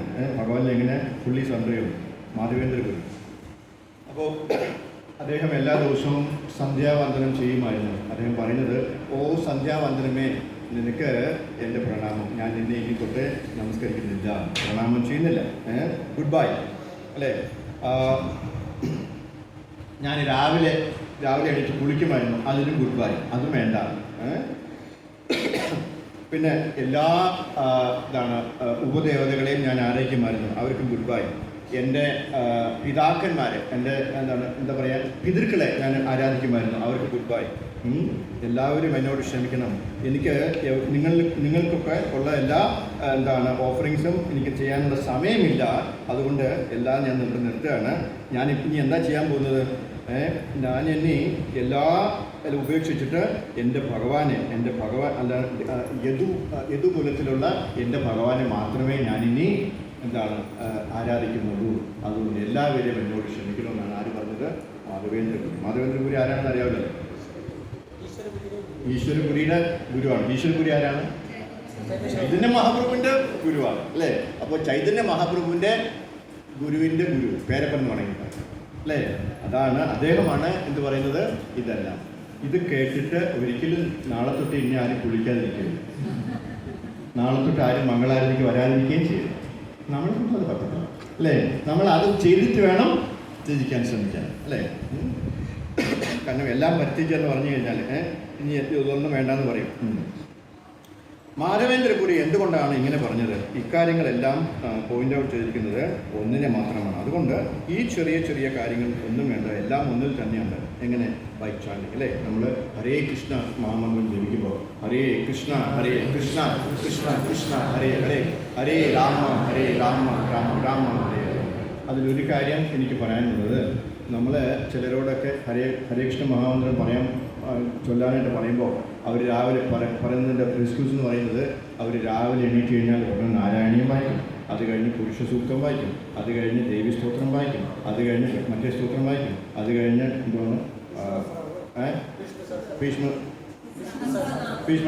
വിഷ്ണു സഹസ്രനാമം പറയും. ഇങ്ങനെയൊക്കെ എല്ലാം പറഞ്ഞിട്ട് അവസാനം വരുമ്പോഴേ എനിക്ക് നാമം ജപിക്കാൻ സമയമില്ല അല്ലേ? അത് വാസ്തവല്ലേ? 24 മണിക്കൂറിലേ ഉള്ളൂ. ഇതെല്ലാം കൂടെ കഴിഞ്ഞ് വരുമ്പോൾ തന്നെ 24 മണിക്കൂറാവും. പിന്നെ കിടന്ന് ഉറങ്ങണ്ടേ അല്ലേ? അതാണ് പ്രശ്നം. നമ്മൾ അതെല്ലാം ത്യജിക്കണം. അതെല്ലാം മാറ്റി വെച്ചിട്ട് നമ്മൾ എന്ത് ചെയ്യണം? ഹരേ കൃഷ്ണ കൃഷ്ണ കൃഷ്ണ ഹരേ ഹരേ, ഹരേ രാമ രാമ രാമ ഹരേ. നമ്മളുടെ വളരെ സീനിയറായിട്ടുള്ള ഭക്തന്മാർക്ക് പോലും ഈ ഒരു വിശ്വാസം ഇനിയും വന്നിട്ടില്ല. അപ്പം നമ്മൾ എവിടെ നിൽക്കുന്നു എന്ന് നമുക്ക് തന്നെ മനസ്സിലാക്കാൻ പറ്റും അല്ലേ? നമുക്ക് എങ്ങനെയാണ് മറ്റുള്ളവരോട് പറയാൻ പറ്റുക? അതെല്ലാം മാറ്റിവെക്കുക. ഇതിനെല്ലാത്തിനും അപ്പുറത്താണ് നമ്മുടെ ഹരേകൃഷ്ണ മഹാമന്ത്രം അല്ലേ? കലവും നാസ്തേവ ഗതിരന്യതാന്ന് പറഞ്ഞാൽ മറ്റൊരു മന്ത്രവും ഇതിൻ്റെ അപ്പുറത്തേക്ക് മാറ്റിവെക്കാൻ പകരം വയ്ക്കാനായിട്ടില്ല. പിന്നെ എന്തിനാണ് നമ്മൾ മറ്റതിന്? അതിനൊന്നും ശക്തിയില്ല എന്നുള്ളതല്ല. ഓരോ യുഗത്തിലും ഓരോ മന്ത്രം പറയുന്നത്. ആ യുഗത്തിലെ ആ മന്ത്രത്തിന് പ്രസക്തിയോ ഈ യുഗത്തിൽ അത് പറഞ്ഞ പറ്റില്ല എന്നല്ല. കാര്യം എന്താണ്? നമ്മൾ എത്രയോ രാമനാമം പറയുന്നതിന് തുല്യമാണ് 1000 രാമനാമം പറയുന്നതിന് തുല്യമാണ് ഒരു കൃഷ്ണനാമം പറയുന്നത് അല്ലേ? സോറി, 1000 വിഷ്ണുനാമം പറയുന്നതിന് തുല്യമാണ് ഒരു രാമനാമം പറയുന്നത്. അങ്ങനെയല്ലേ? 1000 രാമനാമം പറയുന്നതിന് തുല്യമാണ് ഒരു കൃഷ്ണനാമം പറയുന്നത്. അപ്പോൾ നമുക്ക് ഇത്രയും പറയാനുള്ള സമയം നമുക്ക് ഇനി ഇല്ല. നമ്മൾ ഇത്രയും ഒരുപാട് ലേറ്റ് ആയി കഴിഞ്ഞു അല്ലേ? We have started the spiritual life very late. അപ്പോൾ ഇനിയും കുറച്ച് സമയം നമുക്കിനി ബാക്കിയുള്ളൂ. എത്ര സമയമുണ്ടോ നമുക്ക് അറിയത്തില്ല. നാളെ എങ്ങാനും തട്ടിപ്പോയത് എന്തോ ചെയ്യും അല്ലേ? രൂപാൻ അങ്ങനെയാണ് പറഞ്ഞിരിക്കുന്നത്, ഇന്ന് എൻ്റെ അവസാനത്തെ നാമജപം എന്ന് പറഞ്ഞിട്ട് വേണം നമ്മൾ നാമം ജപിക്കണമെന്ന് പറയുന്നത്. അപ്പോൾ നമ്മൾ തീർച്ചയായിട്ടും കരഞ്ഞു അല്ലേ? കരഞ്ഞു നാളെ എനിക്ക് പറ്റത്തില്ലല്ലോ അല്ലേ? അതുകൊണ്ട് അങ്ങനെ ആയിരിക്കും നമ്മൾ ഇന്ന് ജപിക്കുക. അപ്പോൾ അത്രയും തീവ്രമായിട്ട് തീക്ഷ്ണമായിട്ട് നമുക്ക് ജപിക്കാൻ പറ്റും അല്ലേ? അല്ലെങ്കിൽ നമുക്ക് ഇനി സമയമുണ്ടല്ലോ, ഇനി ഇഷ്ടം പോലെ ജപിക്കാമല്ലോ എന്ന് വിചാരിച്ചു കഴിഞ്ഞാൽ നമുക്ക് ഒരിക്കലും അങ്ങനെ ആ ആത്മാർത്ഥമായിട്ട് ജപിക്കാൻ പറ്റും. കാരണം രൂപ തന്നെ പറഞ്ഞിരിക്കുന്ന ഒരു കൊച്ചു കുഞ്ഞ് പാലിന് വേണ്ടി വിശന്ന് കരയുന്നത് പോലെ വേണം നമ്മൾ നാമം ജപിക്കാനെന്നാണ് പറഞ്ഞത് അല്ലേ? അങ്ങനെ എത്ര പേര് ജപിക്കുന്നുണ്ട് ഇവിടെ? അതിന് വല്ല ഉള്ളിയും കളിക്കേണ്ടി അല്ലേ? അല്ലേ? ഓക്കെ, അപ്പോൾ അത് വേണം നമ്മൾ കാണാൻ. അപ്പോൾ സർവധർമാൻ പരിത്യജ്യ, ബാക്കി എല്ലാ ധർമ്മങ്ങളും നമ്മൾ ത്യജിച്ചിട്ട് വേണം നമ്മൾ ഈ ഭഗവാന്റെ കാര്യത്തിലേക്ക് വരാൻ.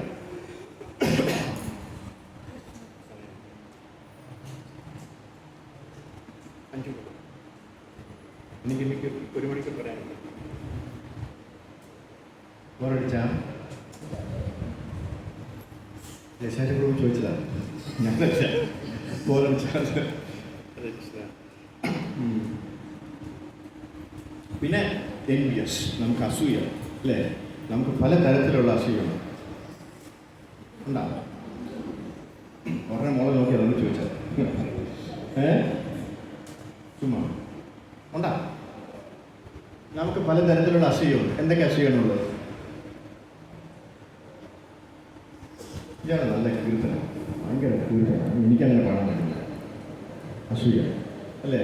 ഇയാൾ ജപിക്കുന്ന കേട്ട കാണുന്നു നോക്കിയിരുന്നു അസൂയ അല്ലേ? ഇയാൾ ഒരു ദിവസം 24 ജപം ജപിക്കുന്നത് അല്ലേ? നാമം പറയുന്നത് 24 കൗണ്ട് ചെയ്യുന്നത്. ഞാൻ എത്ര വിചാരിച്ചിട്ടും 16 കഴിക്കാൻ പറ്റുന്നില്ല അല്ലേ? അസൂയ അല്ലേ? ആ അസൂയ നമുക്ക് പാടില്ല എന്നാണ് പറയുന്നത്. കാരണം നമുക്ക് എന്താണ്, ഭഗവാനിൽ നമുക്ക് ഒരുപാട് കാര്യങ്ങൾ ചെയ്യണം എന്നുള്ളൊരു കാര്യം ഉണ്ടാവും. പക്ഷേ നമുക്കൊരിക്കലും ഭഗവാൻ എന്താ പറഞ്ഞ് അനസൂയ വന്നിട്ടില്ലല്ലേ എന്ന്. അനസൂയയോട് മാത്രമേ എൻ്റെ കാര്യം പറയാൻ പാടുള്ളൂ എന്നാണ് പറയുന്നത് അല്ലേ? എന്നോട് അസൂയ ഉള്ളവരോട് എൻ്റെ കാര്യം പറയാൻ പാടില്ലെന്ന് പറഞ്ഞിട്ടില്ലേ അല്ലേ? അതാണ്. അപ്പോൾ ആ അസൂയ നമുക്ക് എപ്പോഴൊക്കെ ഉണ്ടോ അപ്പോഴൊന്നും നമ്മുടെ ഈ ഭഗവത്ഗീത നമ്മുടെ ഹൃദയത്തിലേക്ക് എത്തത്തില്ല അല്ലേ? അതുവഴി പോവും. ഇതുവഴി ഇറങ്ങിയിട്ട് ഇവിടെ വന്ന് ഹൃദയത്തിലോട്ട് എത്തുന്നതിന് മുമ്പേ അത് റിഫ്ലക്റ്റ് ചെയ്ത് മുകളിലോട്ട് കയറും ഇല്ലേ? അത് ഈ വന്ന വരിയിൽ കൂടെ തന്നെ ഇപ്പുറത്തെ കാലിൽ കൂടെ കയറും. അതുകൊണ്ടാണ് നമ്മൾ അവിടെ ശുദ്ധമാവുക. എന്തുകൊണ്ടാണ്? അവിടെ കുറച്ച് ആരിരിപ്പുണ്ട്, അസൂയ ഇരിപ്പുണ്ട് അല്ലേ? ആ അസൂയ മാറ്റണം. ആ അസൂയ മാറ്റി നമ്മൾ എന്നാണോ അനസൂയയുടെ അവസ്ഥയിലെത്തുന്നത് അന്ന് മാത്രമേ നമ്മുടെ ഹൃദയം ശുദ്ധമാവുള്ളൂ എന്ന് ആര് പറയുന്നു? ഭഗവാൻ തന്നെയാണ് പറയുന്നത് അല്ലേ? അതുപോലെ തന്നെ നമ്മൾ എന്താണ് ഭഗവാന്റെ ശുദ്ധ സേവനം, ഭക്തി സേവനം ചെയ്യുമ്പോൾ നമ്മൾ മറ്റൊരു കാര്യം അതിനകത്ത് ഉൾക്കൊള്ളിക്കാൻ പാടില്ല അല്ലേ? നമ്മൾ ചിലപ്പോൾ തൃശ്ശൂർ വരെ പോകുന്നു, എന്നാൽ പിന്നെ ഗുരുവായൂർ ഇവിടെ പോയിട്ട് കാണുകയാണ് അല്ലേ? നമ്മൾ വേറെന്തോ കാര്യത്തിനാണ് പോകുന്നത്. നമ്മൾ ഗുരുവായൂരപ്പനെ കാണാൻ പോകുന്നതാണോ? അല്ല. ഒഫീഷ്യലായിട്ടോ അല്ലെങ്കിൽ ഒരു കല്യാണം വിളിക്കാനോ അല്ലെങ്കിൽ മറ്റെന്തോ കാര്യത്തിന് വേണ്ടി നമ്മൾ എവിടെ പോകുന്നു? തൃശ്ശൂർ വരെ പോകുന്നു. തൃശ്ശൂർ വരെ പോയത് തൃശ്ശൂരിൽ നിന്ന് ഒരു ഇച്ചിരി അടുത്തൊരു ബസ്സിൽ കയറിയാൽ അല്ലേ 1 മണിക്കൂർ കൊണ്ട് നമുക്ക് എവിടെ എത്താം? ഗുരുവായൂർ. എല്ലാം പിന്നെ ഗുരുവായൂർ പിന്നെ ഇവിടെ കണ്ടതുപോലെ അല്ലേ? നീ ഈ മനസ്സുമായിട്ടല്ലേ തിരുവനന്തപുരത്ത് നിന്ന് വന്നത്? ഈ ട്രെയിനിലല്ലേ നീ കയറിയത്? ഗുരുവായൂർ എക്സ്പ്രസ്സിലല്ലല്ലോ നീ കയറിയത്, മറ്റേ വന്നേ. നീ തൃശ്ശൂർ വന്ന് നിന്റെ കാര്യങ്ങളൊക്കെ കഴിഞ്ഞിട്ട് വായി നോക്കി കഴിഞ്ഞിട്ട് എന്നെ കാണാൻ വരികയല്ലേ? എന്നെ ശരിയാക്കില്ല. നമ്മൾ അവിടെ പോയി 6 മണിക്കൂർ ആ ക്യൂവിൽ നിൽക്കേണ്ടി വരും. 6 മണിക്കൂർ ക്യൂവിൽ നിന്ന് കഴിയുമ്പോഴത്തേന് ദേ വരുന്ന അമിത്ഷാ തീർന്നു.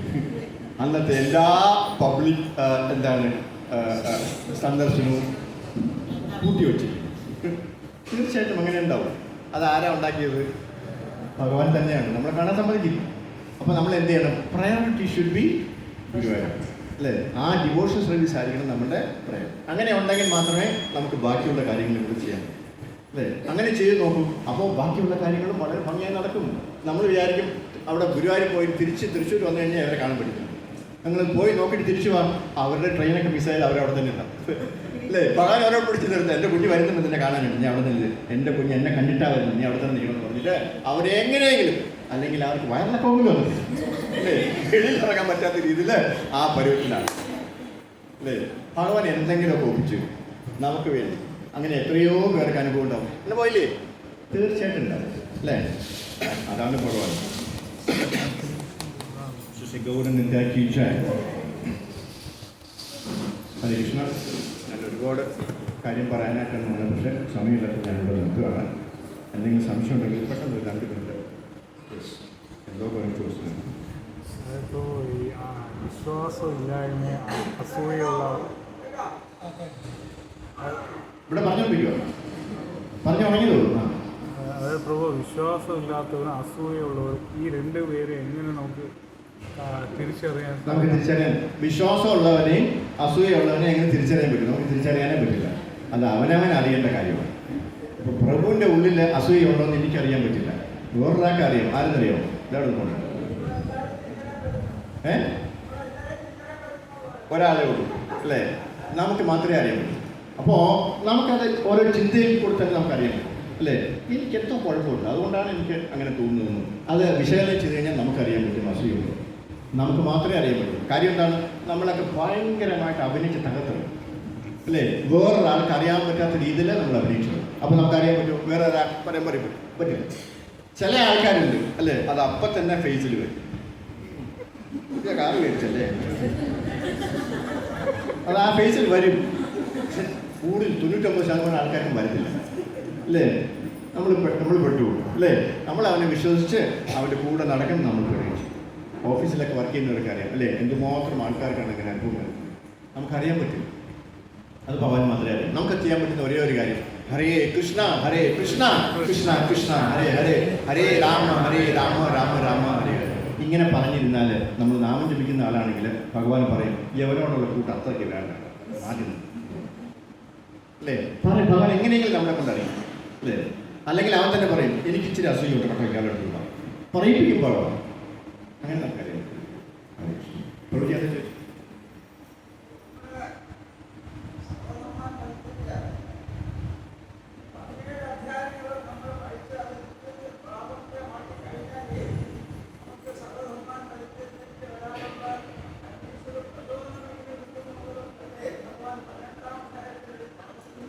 തീർച്ചയായും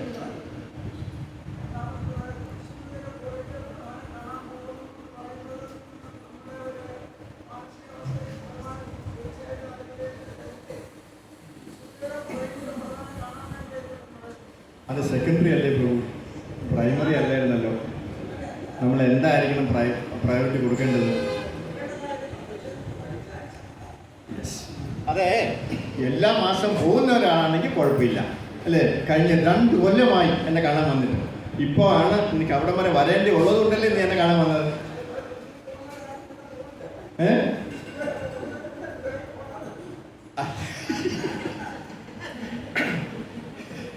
അങ്ങനെ വിചാരിച്ചില്ല.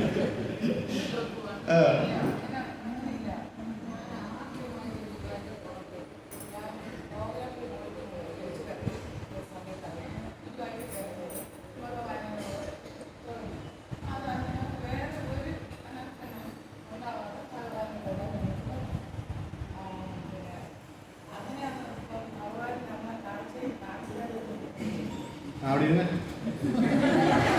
ഒരു കാര്യം ഞാൻ പറയാൻ വിട്ടുപോയി. ഈ കാര്യങ്ങളൊന്നും നമ്മളെ ബാധിക്കുന്നതല്ല. This is not for the devotees. വൈഷ്ണവർക്ക് ഇതൊന്നും ബാധകമല്ല. കാര്യം എന്താ? നമ്മൾ സദാ ഹരിയായിട്ടിരിക്കുന്നവരാണ്, നമ്മളെപ്പോഴും ഭഗവാനെ സ്മരിക്കുന്നവരാണ്, അല്ലേ? നമുക്കിതൊന്നും ഈ നിയമങ്ങളൊന്നും നമ്മളെ ബാധിക്കില്ല. നമ്മളിനി എങ്ങനെ അവിടെ ചെന്ന് കഴിഞ്ഞാലും നമുക്ക് സുഖമായിട്ട് കാണാൻ പറ്റും, അല്ലേ? ഞാനത് പറയാൻ വിട്ടുപോയി, അതാണ് ഈ ചോദ്യങ്ങൾ വരുന്നത്, അല്ലേ? ഞാൻ പറഞ്ഞ് മനസ്സിലായോ? ഇതൊന്നും നമ്മളെ ബാധിക്കില്ല. ഈ നമ്മളെ സത്യം പറഞ്ഞാൽ വൈഷ്ണവർക്ക് ഒരൊറ്റ ഉപാധികളുമില്ല. ഒരു ഉപാധിയില്ലാത്ത ഒരേ ഒരു വർഗം ഈ ലോകത്തുള്ള, അത് വൈഷ്ണവരാണ്, അല്ലേ? ഫോർ എക്സാമ്പിൾ, ഒരു മരണം നടന്നു എന്ന് വിചാരിച്ചു ഒരു വീട്ടിൽ, അല്ലേ? നമ്മൾ സാധാരണ എത്ര ദിവസം കഴിഞ്ഞിട്ടാണ് സാധാരണഗതിയിൽ വെളിയിലിറങ്ങുക? 16 കഴിഞ്ഞല്ലേ ഇറങ്ങുള്ളൂ. പക്ഷെ വൈഷ്ണവർക്ക് ഈ സഞ്ചയനം കഴിഞ്ഞ് ഇറങ്ങാം, അല്ലേ? അവർക്ക് അമ്പലത്തിലും വരാം. നമ്മൾ കൃഷ്ണപുരം ടെമ്പിളിൽ വരുന്നതിൽ ഒരു കുഴപ്പമില്ല. പക്ഷെ നമുക്ക് വേറൊരു അമ്പലത്തിൽ പോകാൻ പറ്റുമോ? പറ്റത്തില്ല. അപ്പോൾ അതുകൊണ്ട് നമുക്ക് ഒരുപാട് വ്യത്യാസങ്ങളുണ്ട്. മരണം നടന്നു, മരണാനന്തര ചടങ്ങുകൾ, അല്ലേ? അത് ചെയ്തില്ലെങ്കിലും കുഴപ്പമില്ല, നമ്മൾ പിണ്ടം പറ്റില്ലെങ്കിലും കുഴപ്പമില്ല. കാര്യം എന്താണ്? നമ്മൾ ഹരേ കൃഷ്ണ മഹാമന്ത്രം പറയുന്നവരാണ്. ഹരേ കൃഷ്ണ മഹാമന്ത്രത്തിൻ്റെ പവർ അതാണ്. എല്ലാത്തിനും മുകളിലാണ് ആര്? ഈ ഹരേ കൃഷ്ണ മഹാമന്ത്രം ചെയ്യുന്നത്. അപ്പോൾ അങ്ങനെ ചെയ്യുന്നവർക്ക് നമുക്ക് ഈ പറയുന്ന ഈ സംസ്കാര ഉപാധികളൊന്നും നമ്മൾ ബാധിക്കുന്നതേ അല്ല. അത് അടിവരയിട്ട് വെച്ചു. പക്ഷേ നമുക്ക് അത്രയ്ക്ക് അങ്ങ് പോരാത്തത് കൊണ്ട് നമ്മൾ അതിലേക്ക് പലതുമൊക്കെ നമ്മൾ ചെയ്യാറുണ്ട്. അത്രയേ ഉള്ളൂ. പിടിയിട്ടേ ഉള്ളൂ. ഹരികൃഷ്ണ.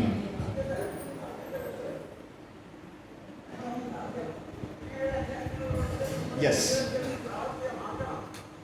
ഈ പ്രഭു പറഞ്ഞത് 17 അധ്യായത്തിലെ കാര്യങ്ങളെല്ലാം പറഞ്ഞതിന് ശേഷമാണ് ഭഗവാൻ 18-ാം അധ്യായത്തിൽ 66-ാമത്തെ ശ്ലോകത്തിൽ ഈ കാര്യം പറഞ്ഞത്, അല്ലേ? സർവധർമാൻ പരിചയം.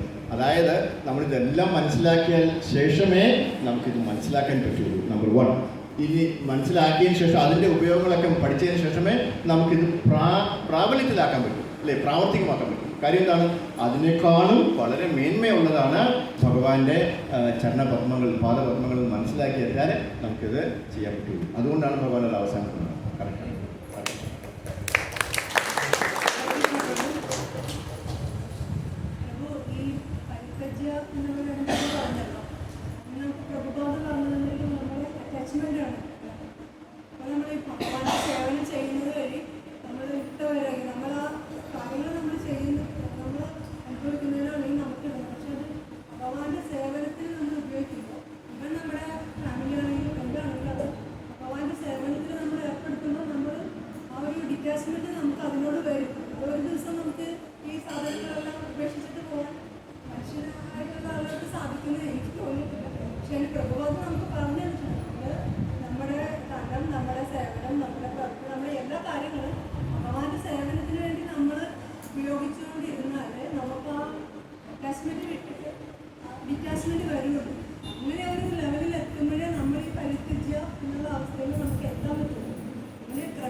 മറ്റുള്ളവരെ അപേക്ഷിച്ച് നോക്കുമ്പോൾ മാതാജി, തീർച്ചയായിട്ടും വൈഷ്ണവർക്ക് ഏറെക്കുറെ അത് ചെയ്യാൻ പറ്റുന്നുണ്ട്.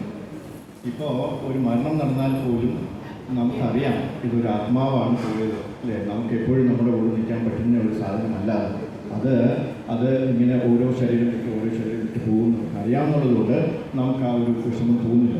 വിഷമം എന്തായിരുന്നാലും ഉണ്ടോ? എൻ്റെ കൂടെ ഇത്രയും കാലം ഉണ്ടായിരുന്ന ഭർത്താവാണ്, ഇത്രയും കാലം ഉണ്ടായിരുന്ന ഭാര്യയാണ്, ഇത്രയും ഞാൻ കുഞ്ഞുപോലെ വളർത്തിയ കുഞ്ഞാണ്, എൻ്റെ മകളാണ്, ഒക്കെയുള്ള പ്രശ്നങ്ങൾ ഉണ്ടാവും. പക്ഷേ എന്നാൽ പോലും നമുക്ക് കുറേയൊക്കെ നമുക്കത് അബ്സോർവ് ചെയ്യാൻ പറ്റും, ഉൾക്കൊള്ളാൻ പറ്റും, അല്ലേ? അത് വൈഷ്ണവരുടെ ഒരു പ്ലസ് പോയിൻ്റാണ്, ഒരു അഡ്വാൻറ്റേജ്. അത് നമുക്ക് മാത്രമേ പറ്റൂ.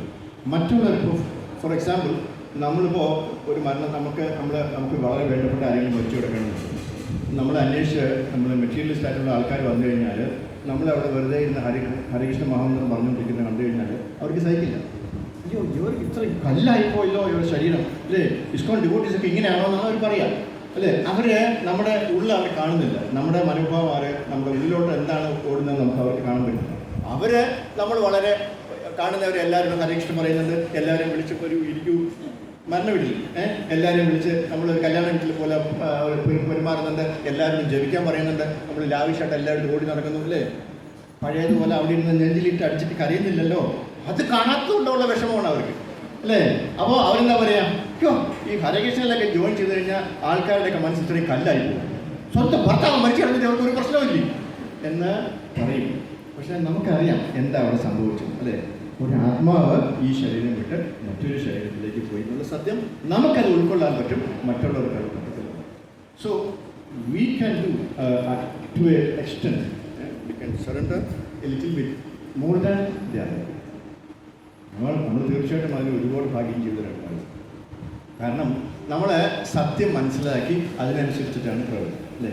എന്താണോ വേണ്ടതെന്ന് നമുക്കറിയാം, അതാണ് നമ്മൾ പ്രവർത്തിക്കുന്നത്. അപ്പോൾ അങ്ങനെ കുറച്ച് കാര്യങ്ങൾ പ്ലസ് പോയിന്റ്സ് അഡ്വാൻറ്റേജസ് നമുക്ക് ഡിസ്കൗണ്ട് ഉപയോഗിക്കുന്നത്.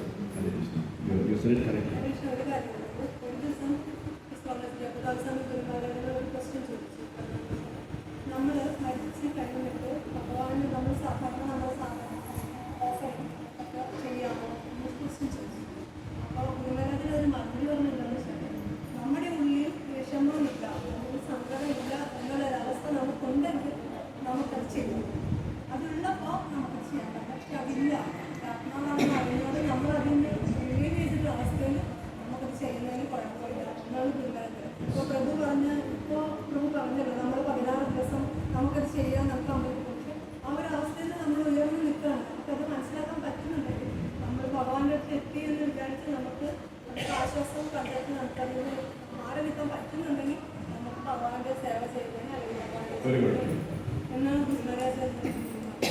ഇതേ രീതിയിലുള്ള വേറൊരു ചോദ്യം അദ്ദേഹത്തിനോട് ചോദിച്ചിട്ടുണ്ട്. അപ്പോൾ അദ്ദേഹം പറഞ്ഞത് ഇതാണ്. അതായത് ഒരു പൂജാരി, അമ്പലത്തിലെ പൂജാരി, അദ്ദേഹം ചോദിച്ചു, അദ്ദേഹത്തിൻ്റെ പ്രധാനം കണ്ട് മരിച്ചു പോയപ്പോൾ ഇങ്ങനെ ഒരു സംഭവം വന്നപ്പോൾ അദ്ദേഹം ചോദിച്ചു, കനായി കൂട്ടിലായിട്ട് ചോദിച്ചപ്പോൾ അദ്ദേഹം പറഞ്ഞത്, നിനക്ക് അതിൽ ഒരുപാട് പ്രയാസമുണ്ട്, നീ കരഞ്ഞുകൊണ്ടിരിക്കുകയാണെങ്കിൽ നീ പോയത്. നേരെ മറിച്ച് if you can do the deity worship without any soul, any മറ്റൊരു ചിന്തയില്ലാതെ നിനക്ക് അതിൽ ഒഴുകി ചെയ്യാൻ പറ്റുമെന്നുണ്ടെങ്കിൽ you can go head.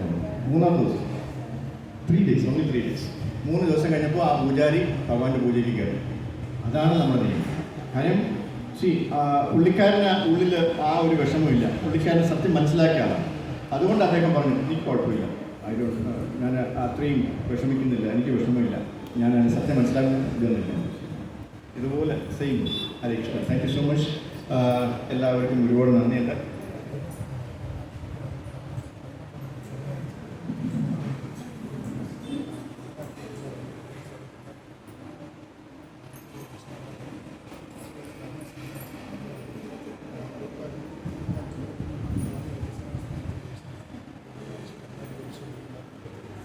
Giriraj പ്രഭുവിന് ഒരു അഭ്യർത്ഥനയുണ്ട് എല്ലാവരോടും.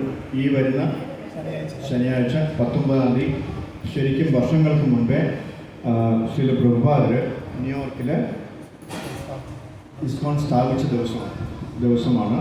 അപ്പോൾ അന്ന് നമ്മുടെ കൃഷ്ണ ബലരാം ടെമ്പിൾ പള്ളിച്ചൽ അന്നത്തെ മംഗളാരതി എല്ലാവരും വന്ന് പങ്കെടുക്കണമെന്നുള്ളൊരു അഭ്യർത്ഥനയാണ് ഗിരിരാജ് പ്രഭുവിനുള്ളത്. എന്നാണ് രാവിലെ 4:30. സന്തോഷമായോ? എത്ര പേര് വരാൻ പറ്റും? എത്ര പേര് വരാൻ താല്പര്യം വരുമോ ഇല്ലെന്നല്ല ഞാൻ ചോദിച്ചത്. താല്പര്യം